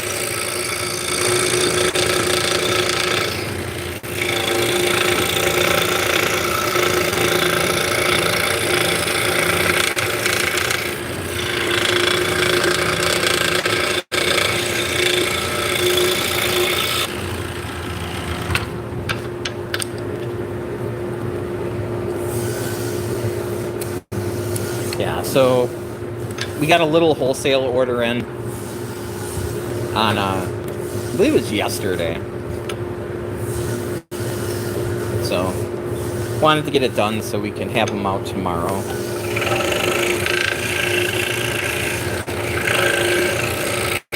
And then I'm done with my wholesale orders, hopefully for a while.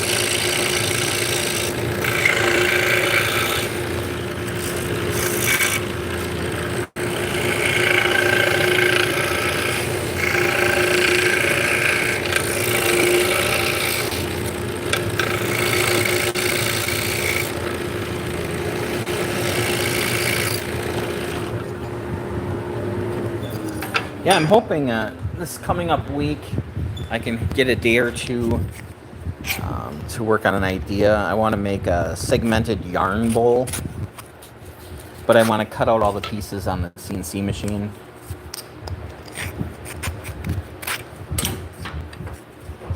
So it's just gonna tie up the lathe for a while, because I'm gonna glue the rings and then glue them together while they're on the lathe.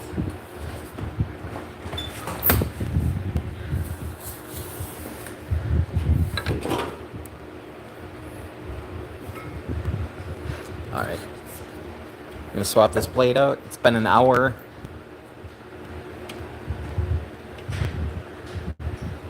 And you can see the area that was being used.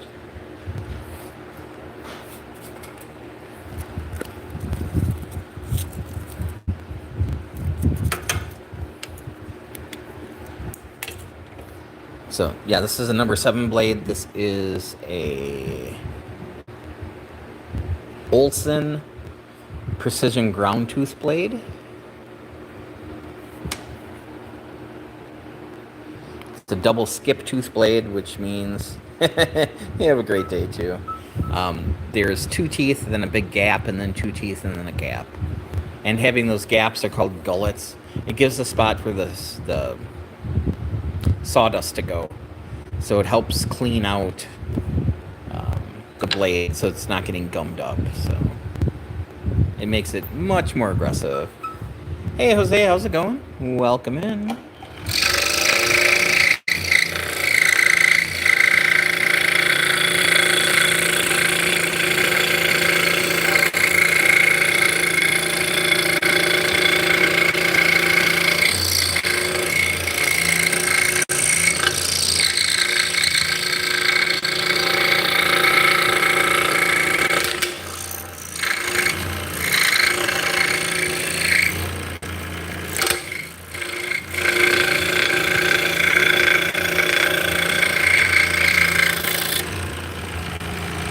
So I'm jumping over this post-it note. I keep catching it.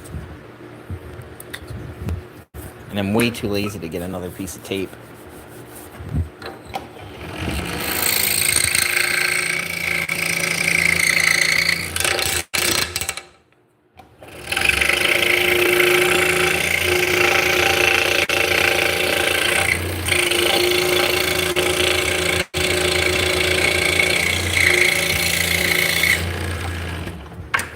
So this blade has reverse teeth on it as well. So the last inch, the teeth are facing up. The rest of the blade, the teeth are facing down. So what that does is it prevents a lot of tear out on the bottom.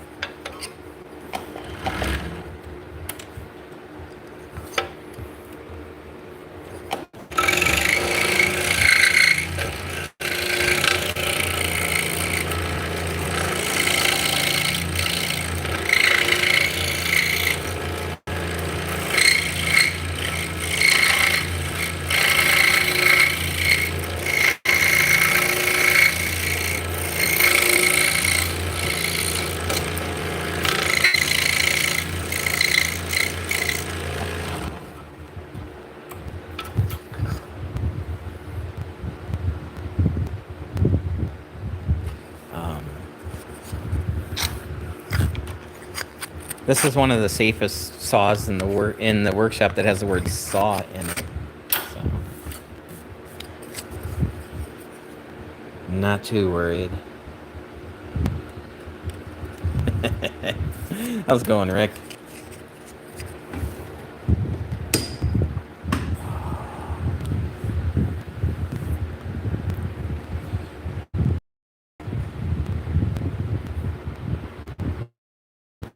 Oh, we're gonna have a debate?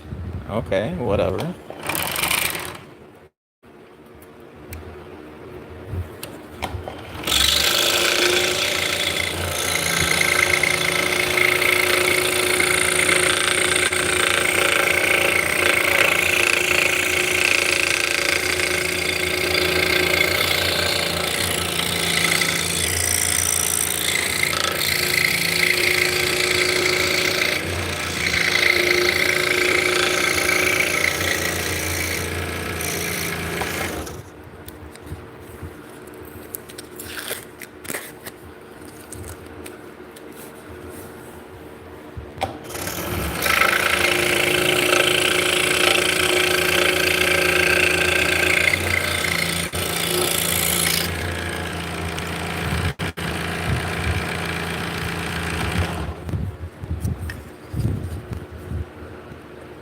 You know, you can just go elsewhere.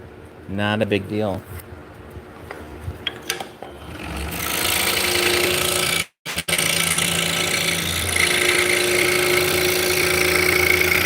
If I have to, I can stop and show you the door, if that's what you really want.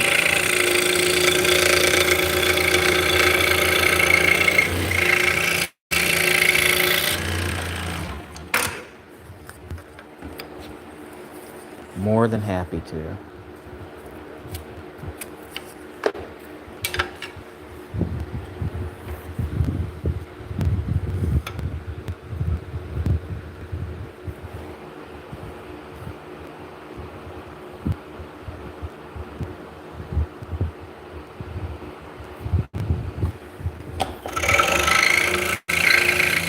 You know, it's funny. I've been live streaming for, I don't know, 15 years. And I think I understand how live streaming works.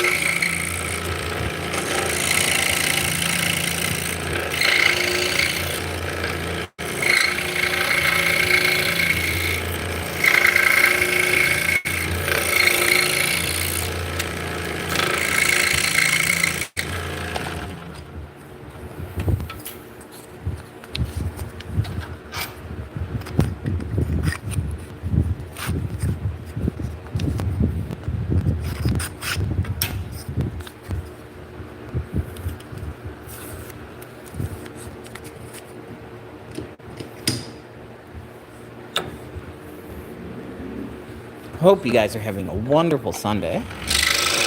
I know I am.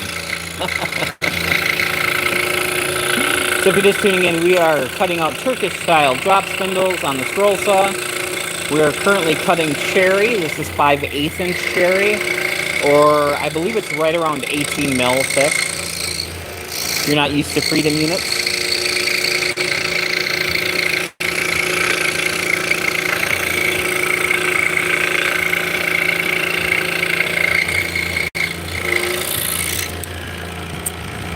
Yeah, thank you.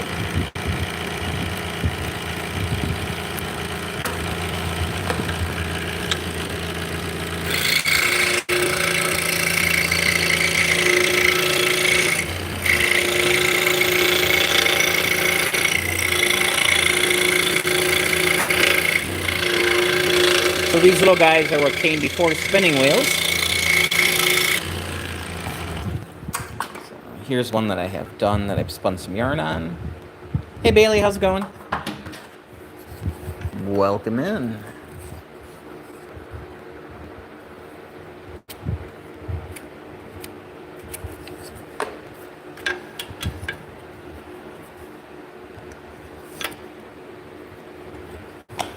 So now we're just cutting out the inside mortise.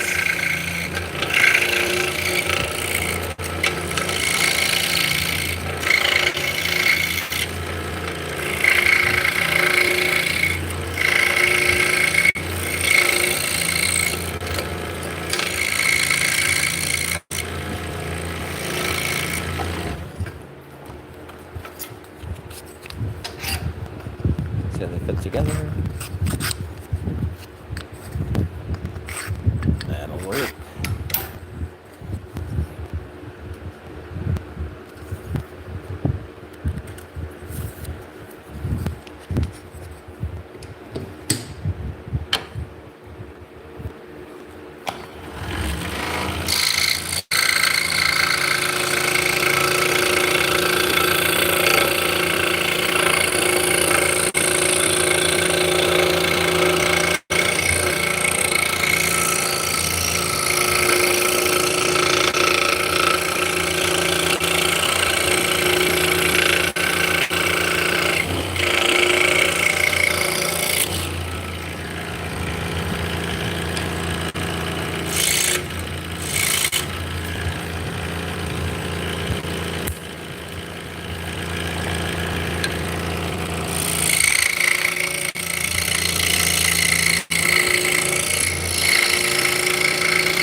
Hey to you, welcome in. I hope you're having a splendid day. So yeah, if you're new to the stream, my name's Scott. I have been using scroll saws like this for, oh god, 39 years, I want to say. Since 1987. My dad brought home a scroll saw in 1987. I was 12, and there we go. Hey, Dion, welcome back. How's it going, man?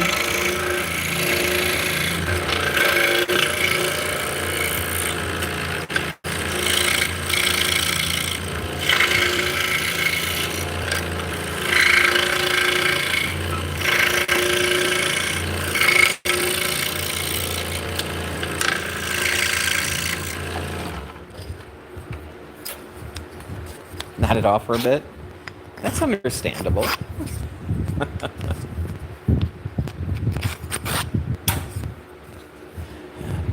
I mean, it's 1 p.m. here on the Dusty watch.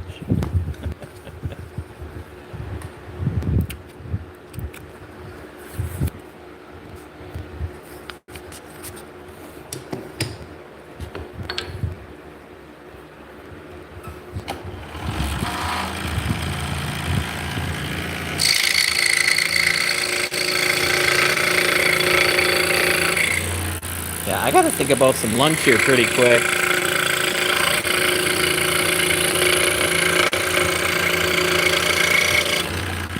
We went out for breakfast. That was what we'll go for breakfast. That way, that'll force me to get out of the house and come to work.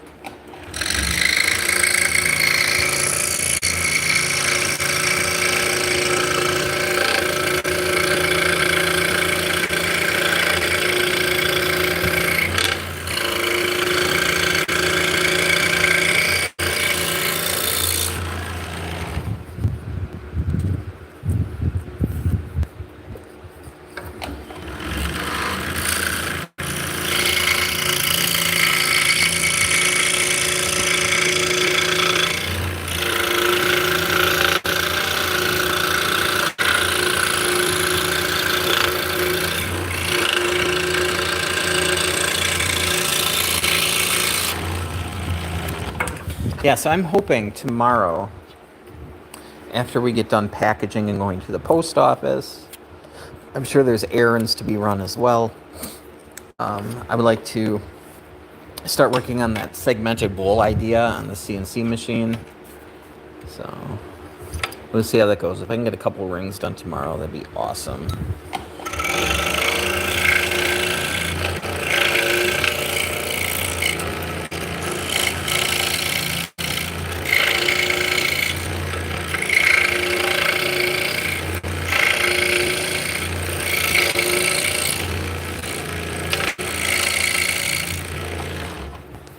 So I think I'm going to just use one wood type and just try to get the design down. Probably see what I have laying around in the back. Right? Yeah. Let me get the design kind of squared up.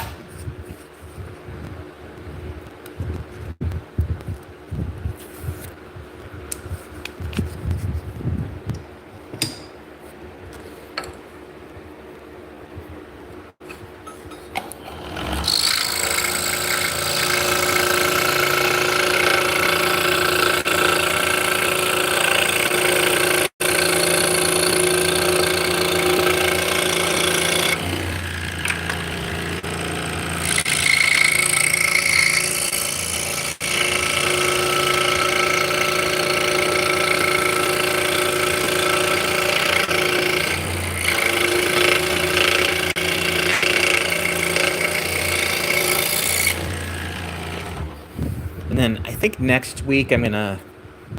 Hello. I'm just gonna say hello, because I don't know where to start with that. Welcome in. Yeah, sometime next week we'll do a pen stream. I'll get a whole bunch of blanks glued up and ready to go.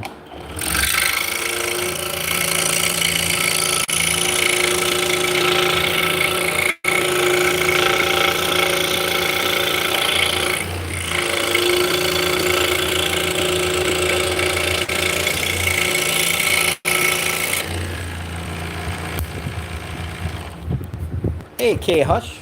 Welcome in.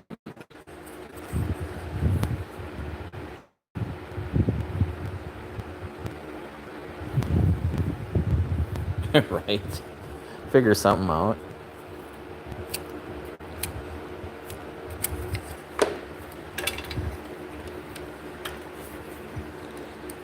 So we're waiting. I ordered some Duralux.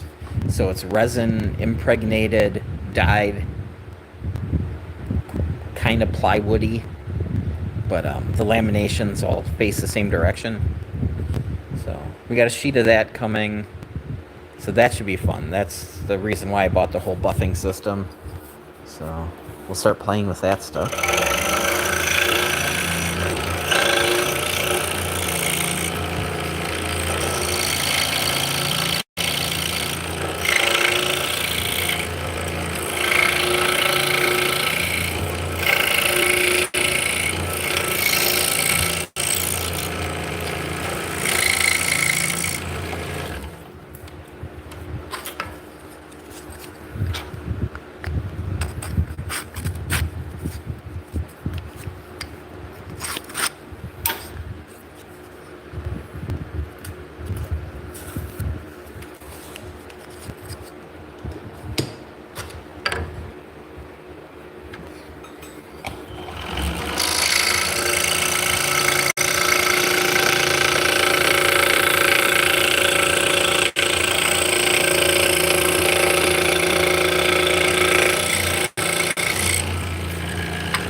So I got like 4 more of these to cut out, and then we'll start working on the gliders.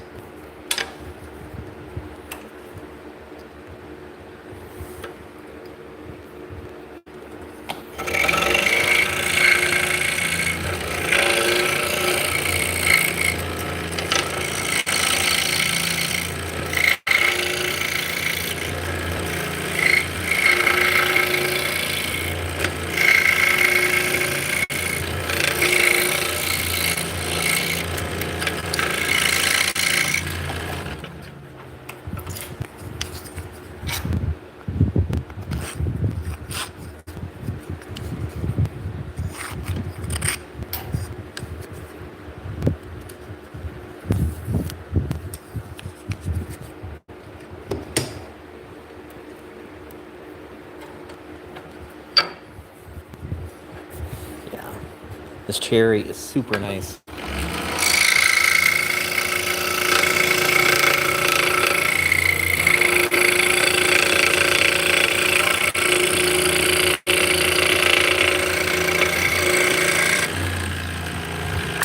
So some of the cherry I bought has cat paws on it.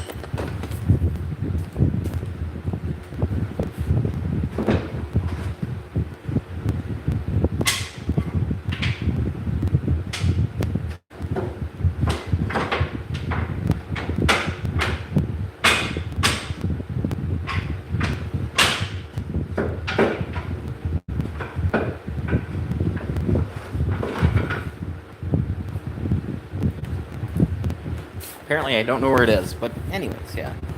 So it's basically like a little bit of bird's eye, where there'll be like a speck of like 4 or 5 bird's eyes that are tight together.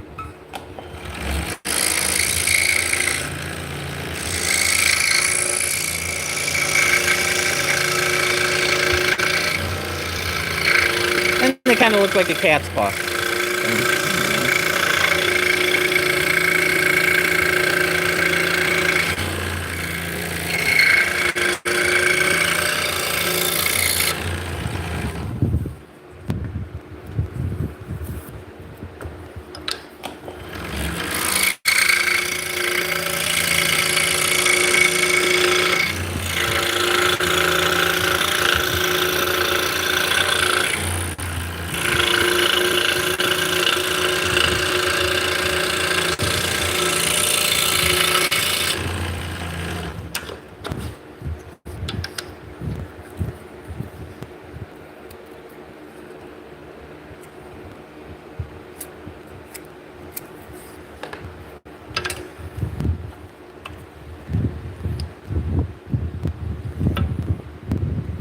8th of July.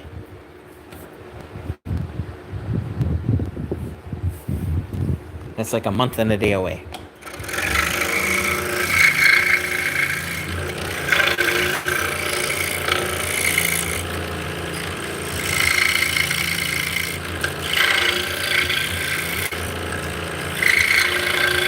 Unless I slept through June.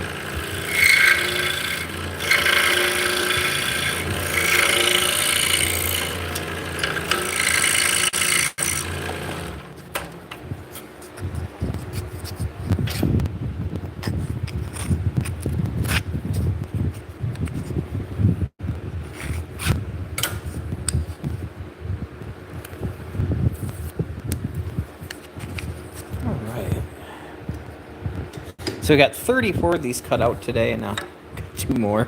And then we can move on to the gliders, just a different shape.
So does anybody have anything exciting coming up this week?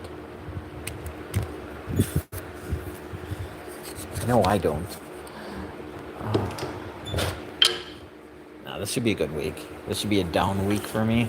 I haven't had a down week in a while.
Let's look. Yeah, looks good.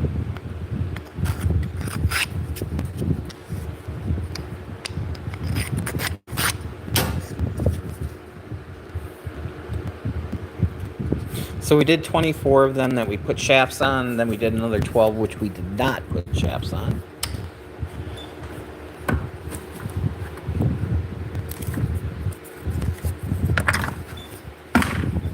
So the ones that we didn't, we put onto a dowel. So I'll take these and I'll put them over by, hey Augusto, how's it going? Put them over by the lathe for later.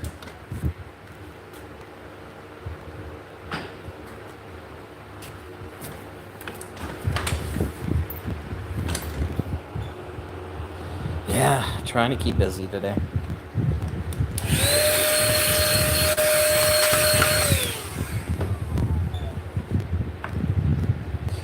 So now we have these. So these come in 3 different sizes. So I'm trying to organize my mess. So I've got this stack here. So we're going to take all the minis, put them in this box.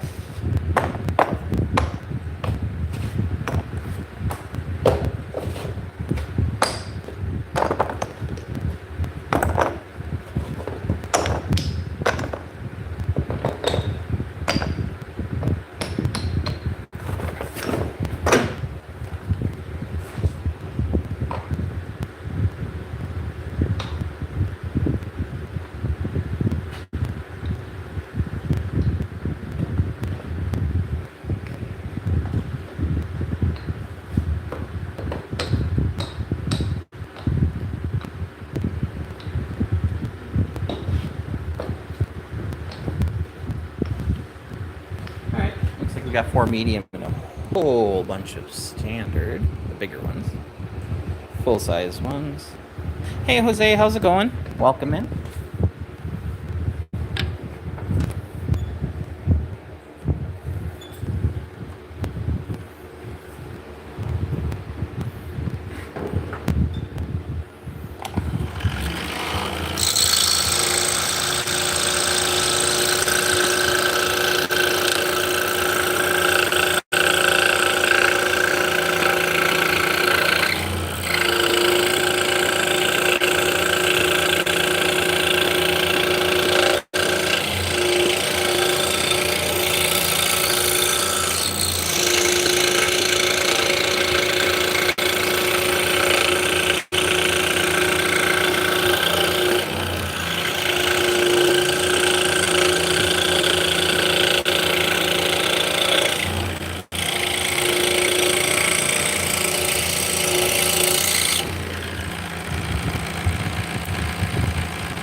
Hey V, welcome in. You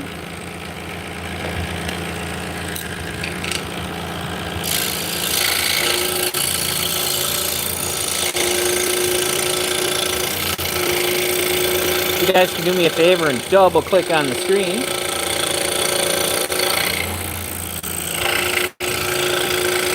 That will help bring more people into the room.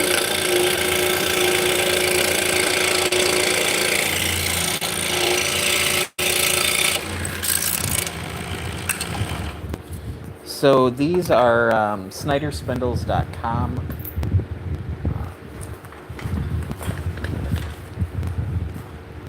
We're on Etsy.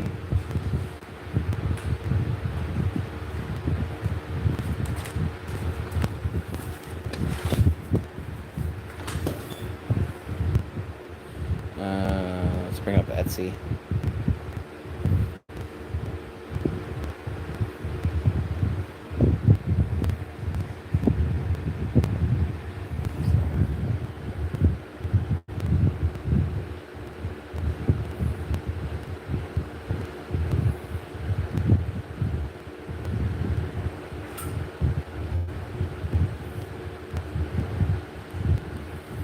And then in the United States, we also have SnyderSpindles.com. That's through Shopify.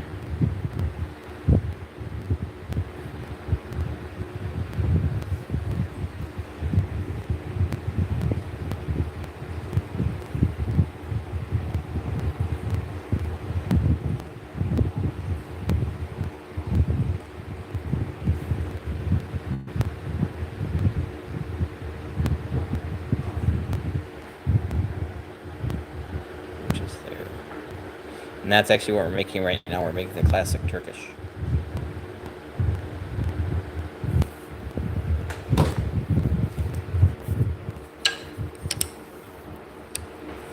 So yeah, this is my day job. This channel here, Making with Scott, is just about making stuff. So I figured if I'm doing live streams because I'm working, kind of fits with the theme of it. Hello, H. Welcome in.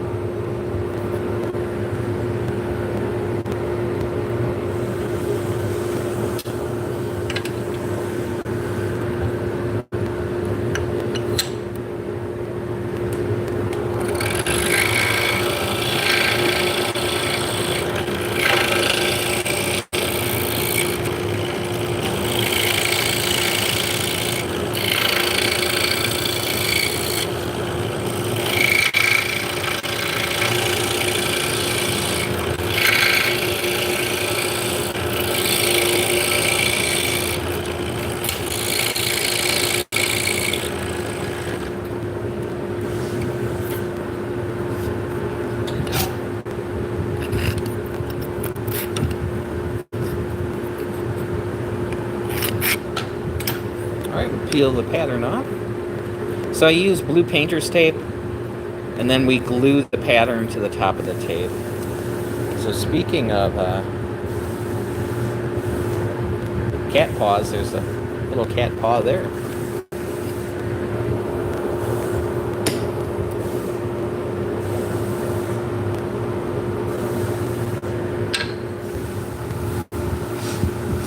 Hey Leonard, welcome in.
I'll bite. What's 12 about?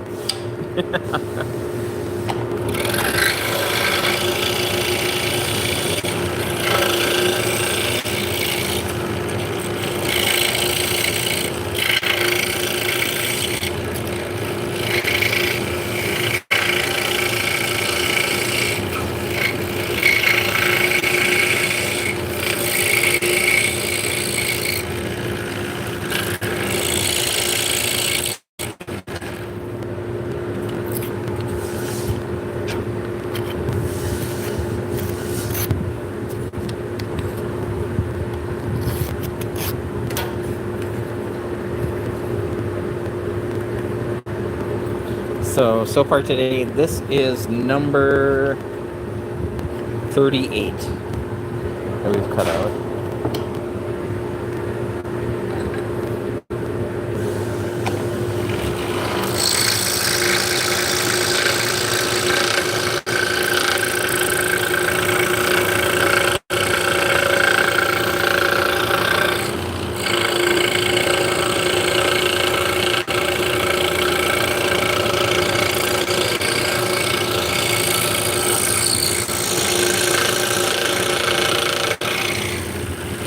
So we are making Turkish-style drop spindles that are used to spin yarn.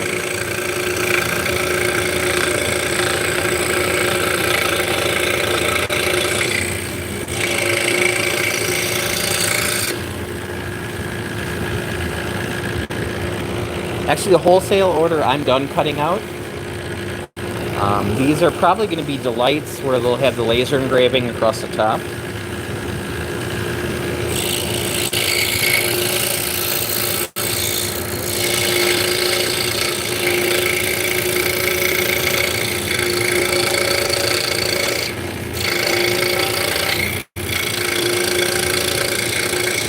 So we just got done with the standards here. So Vicky gave me 36 to cut out, 12 are for wholesale order, and then the rest are for us.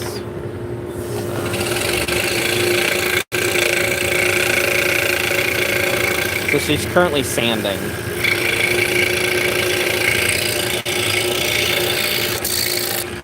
So once those dozen are sanded, then we can weigh them and then laser engrave the weight of the spindle on the bottom. And then they get a oil finish.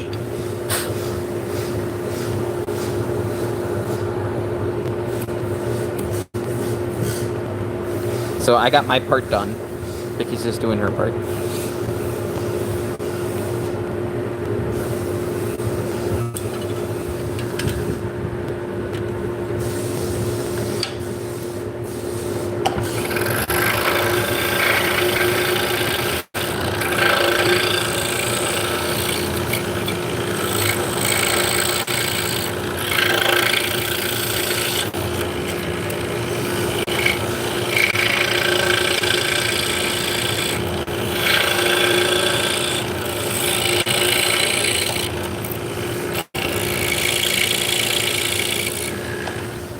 Yeah, so the wood was wide enough where we could stack two different spindles on the same piece of wood.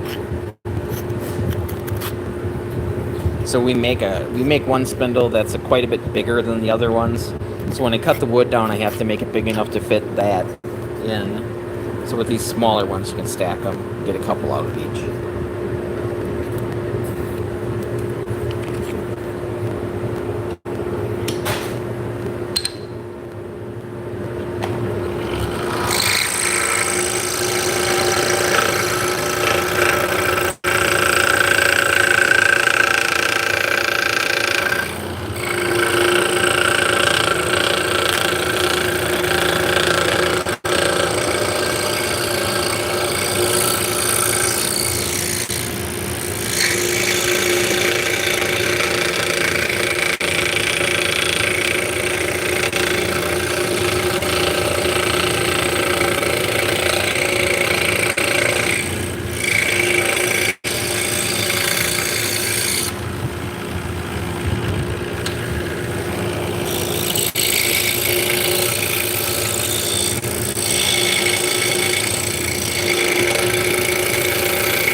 Hey Rome, welcome in.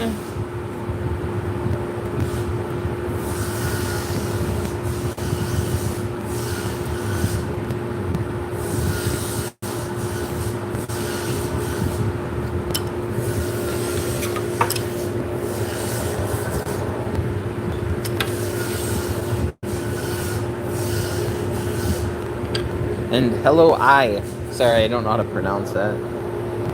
I'm many things. A name pronouncer is not one of them.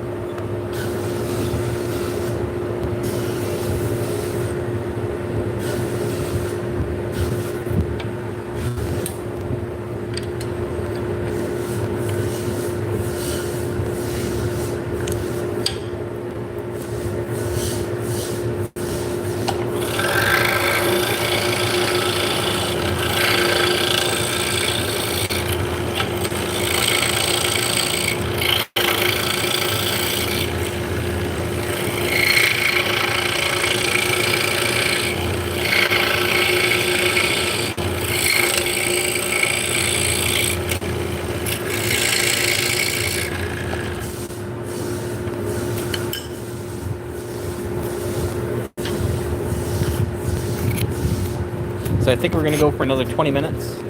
See if I can get 3 hours in. Then I'm gonna have to go. I'm gonna have to get some food in me.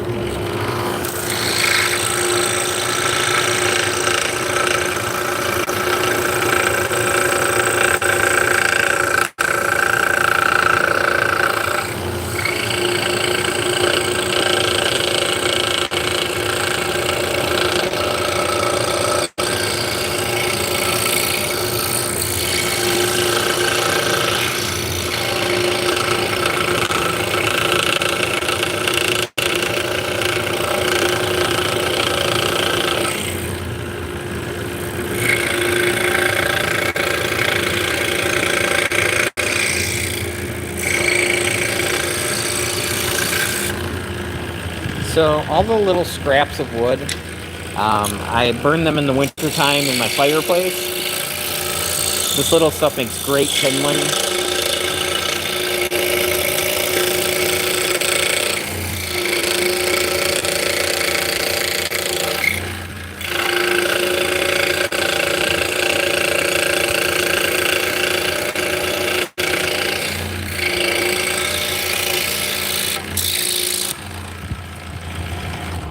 Sometimes it's just nice to have a fire in the winter.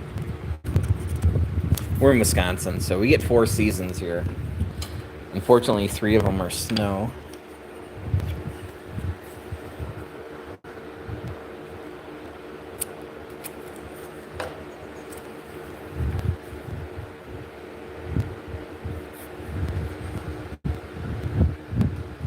Hey CH, welcome in.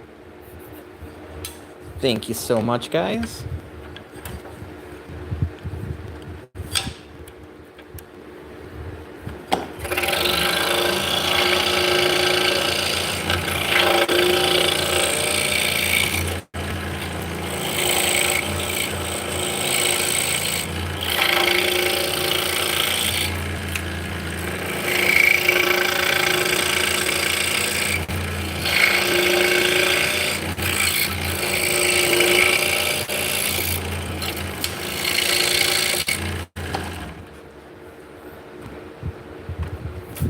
So we are making Turkish style drop spindles that are used to spin yarn. And hello Albuquerque. I think there's a Weird Al song about that place.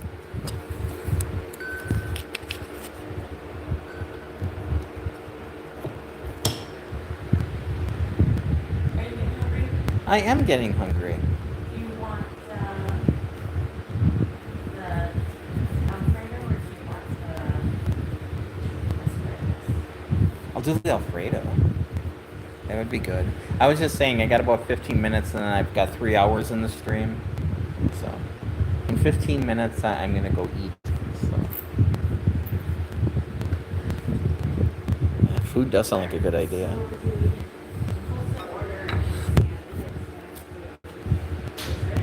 Nice. Sweet.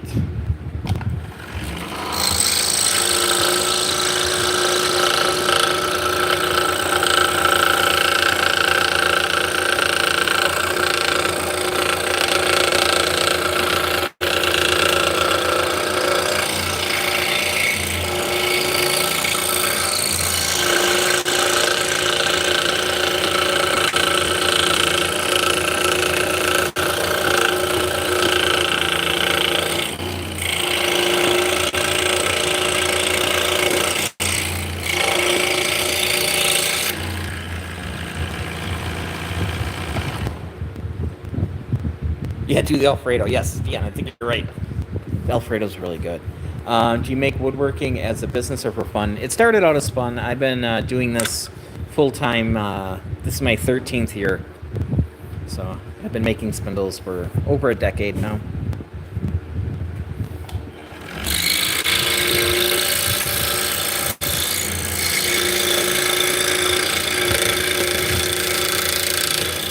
And it's still fun.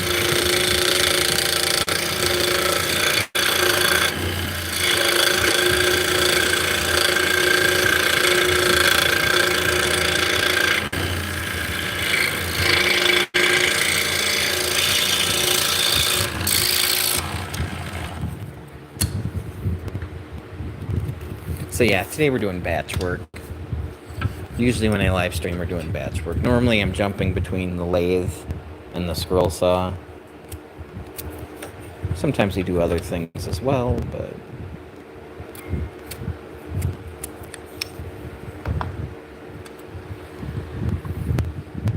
So yeah, this channel here, we do project videos and do some equipment review as well. Oh, we need that for tomorrow? Alright. I can make that tomorrow.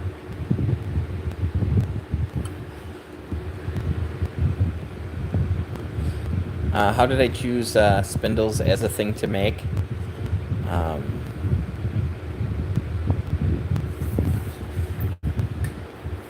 I kind of fell into it. So I was doing a lot of wooden toys and wooden signs on Etsy. And then one of my friends on Etsy asked if I could make a spindle for them. So I used to make a lot of stuff like this. Made a lot of signs that said bacon. But yeah, and I wanted to make sure they worked, so I learned how to spin, and I fell in love with spinning. So yeah.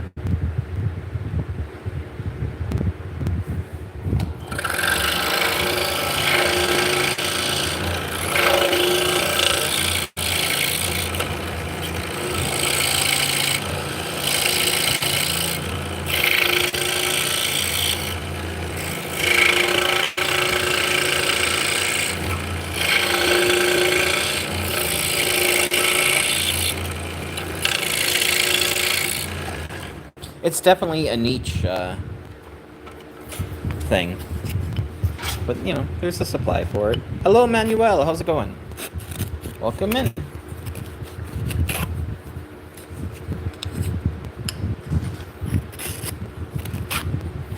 You make wooden box urns? That's sweet.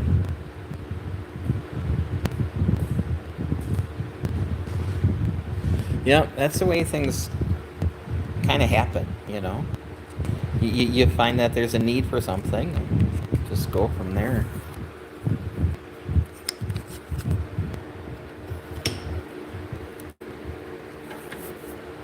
I used to make like signs for like weddings, lots of ampersands and that kind of thing. Much happier doing this.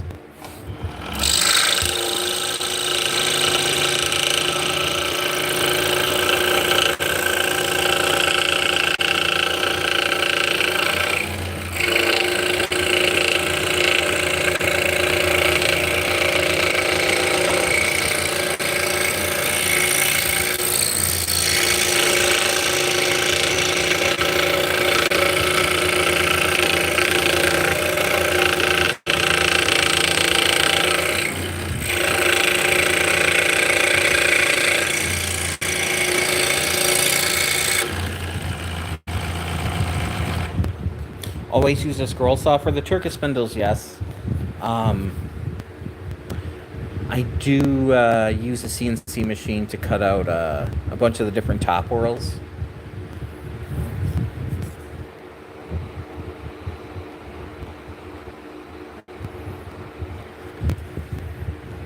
Hey, S, welcome in.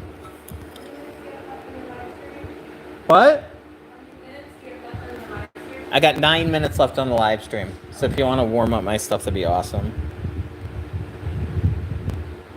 Yeah, they just wiggle.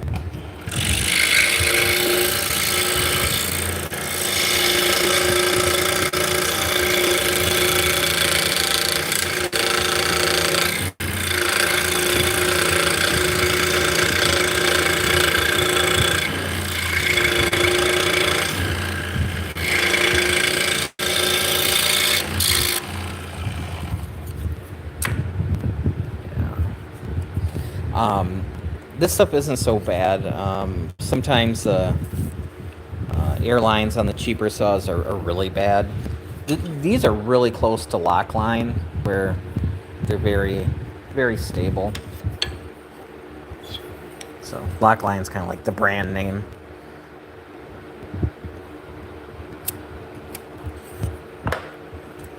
Yeah, zip tie sure beats having it walk away on you. Yes. Yep.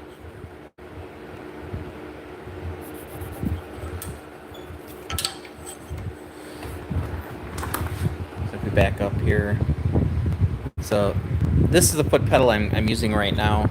So step on it once, turns it on. Step on it again, shuts it off. I also, over here, this is the dead man, so turns on the drill press, turns off the drill press. So it saves a lot of wear and tear on the start switches. These aren't bad, the Pegas. But when it was running the DeWalt and Delta saws, their power switches would go out on me all the time. Plus, using the foot switch, you can keep both hands in your work as well.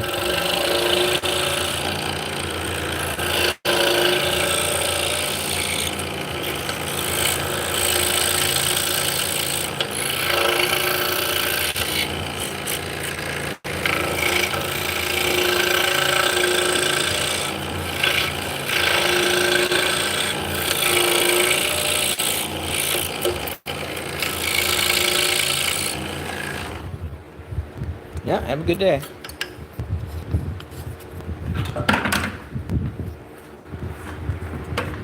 And I have my saw at quite a big angle. That way my scrap will kind of roll down and fall in the bucket. And the stuff that doesn't is right on the floor, so it's easy enough to sweep up. But yeah. When in doubt, bucket. So.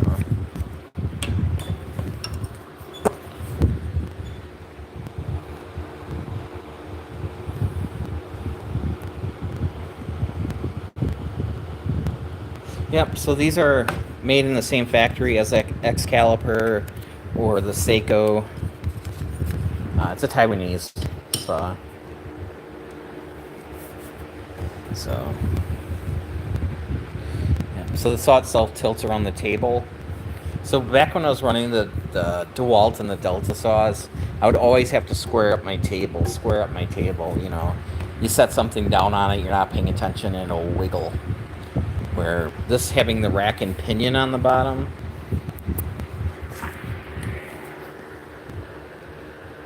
so the saw moves around the table, it will always stays flat.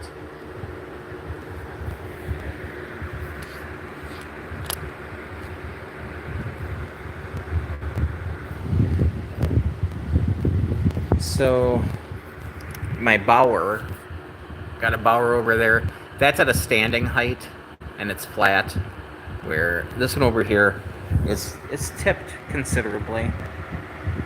But I'm also sitting on a very comfortable computer chair. So, yeah. So I'm relaxing here. The other one, I've got, a big tall stool I can sit on, but it's not nearly as comfortable. And I spend many, many hours on the saw. So I'm going for comfort on this one. So a lot of my beginner videos I do on the Bauer saw for Harbor Freight. I just don't want people to think that, you have to buy an expensive saw in order to get good results. I don't want people to make that correlation.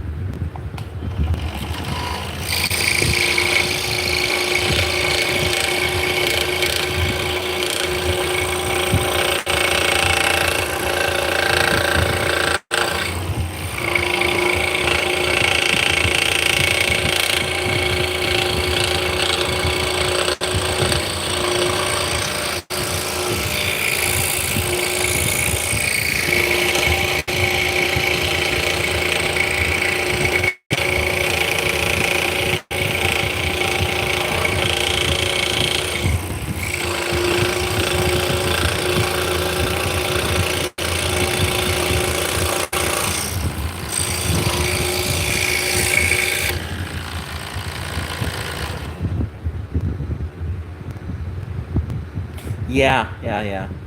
Plus, it does a number on my back, too. I don't want that either.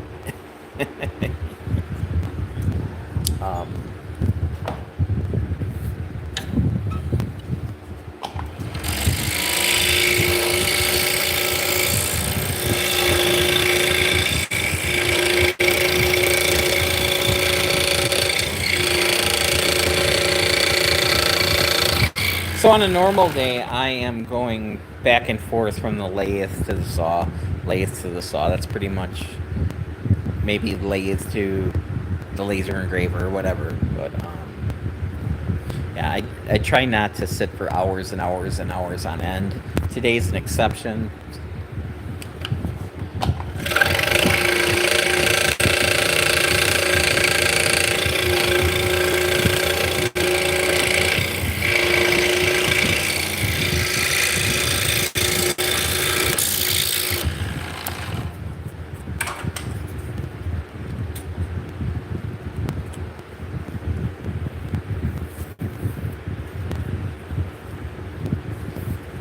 Used to have one speed. Used to have a one speed saw for years.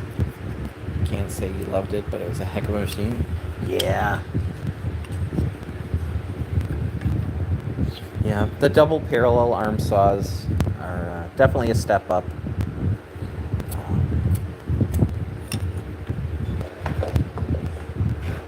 If you want to see a cool saw, here, I'll show you a cool saw.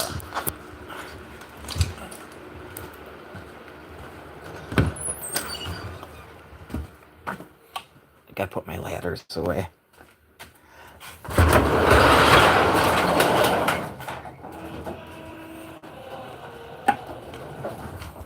So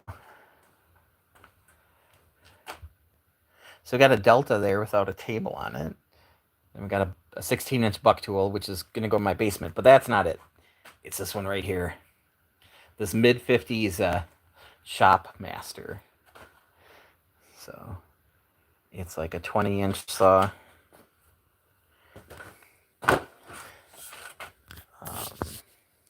It's a spring saw, so there's a spring in here.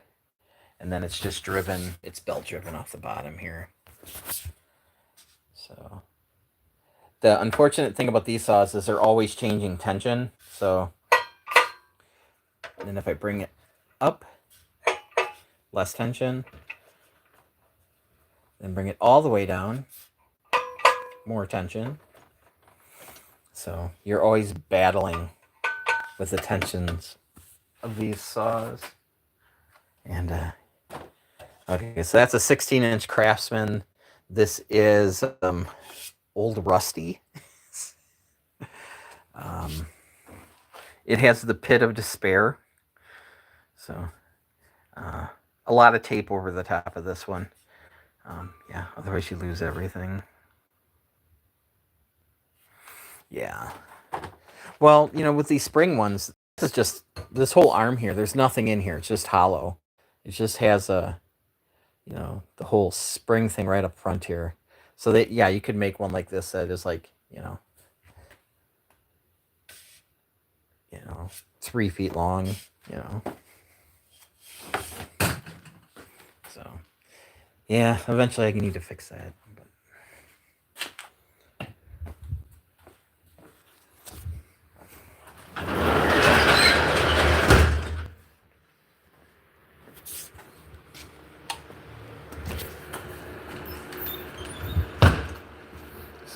All the scroll saws you can eat.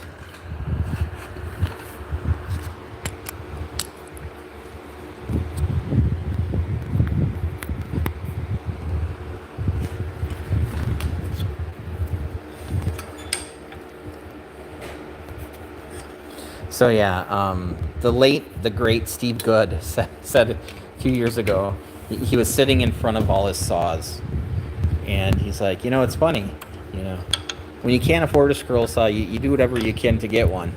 And then when you don't need them, people start sending you them. And that's kind of what happens, you know. Oh, you did a review on a saw. Here, let me send you a saw.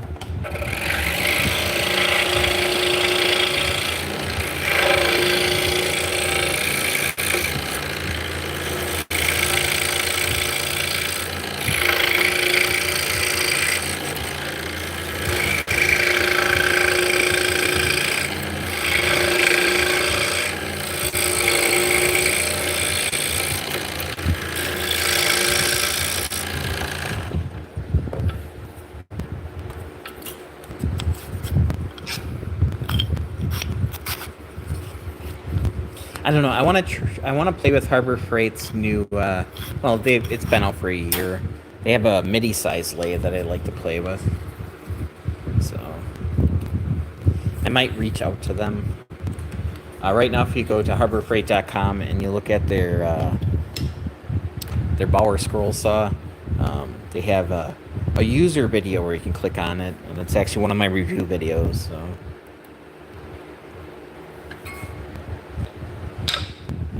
Maybe they would send one to me. What's the worst thing that would happen? They would say no.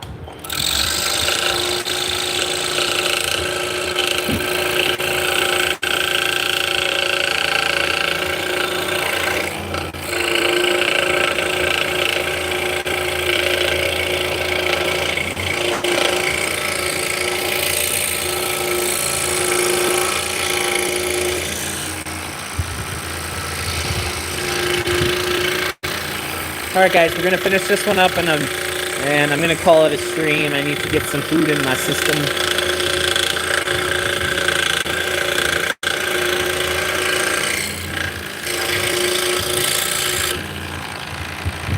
What other hobbies do I have? Oh man, I don't even know.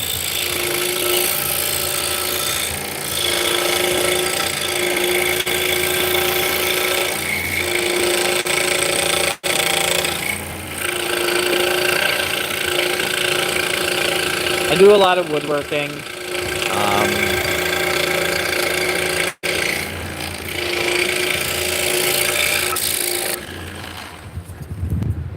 I play around a lot with like 3D printing and laser engraving and that kind of stuff.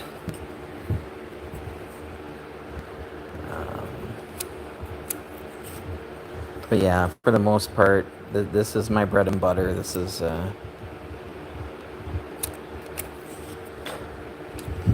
this ties up pretty much all my time, which isn't a bad thing. Yeah. All right. So yeah, I'd like to thank you guys for hanging out. Much appreciated. We got 3 hours in. That's not so bad.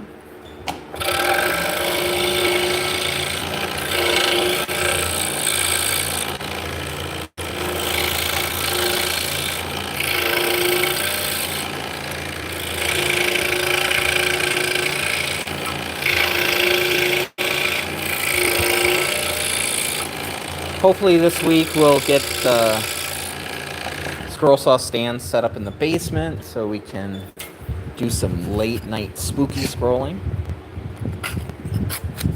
So not to piss off the upstairs neighbors. Well, guys, thank you so much for hanging out with me, and I'll catch you next time.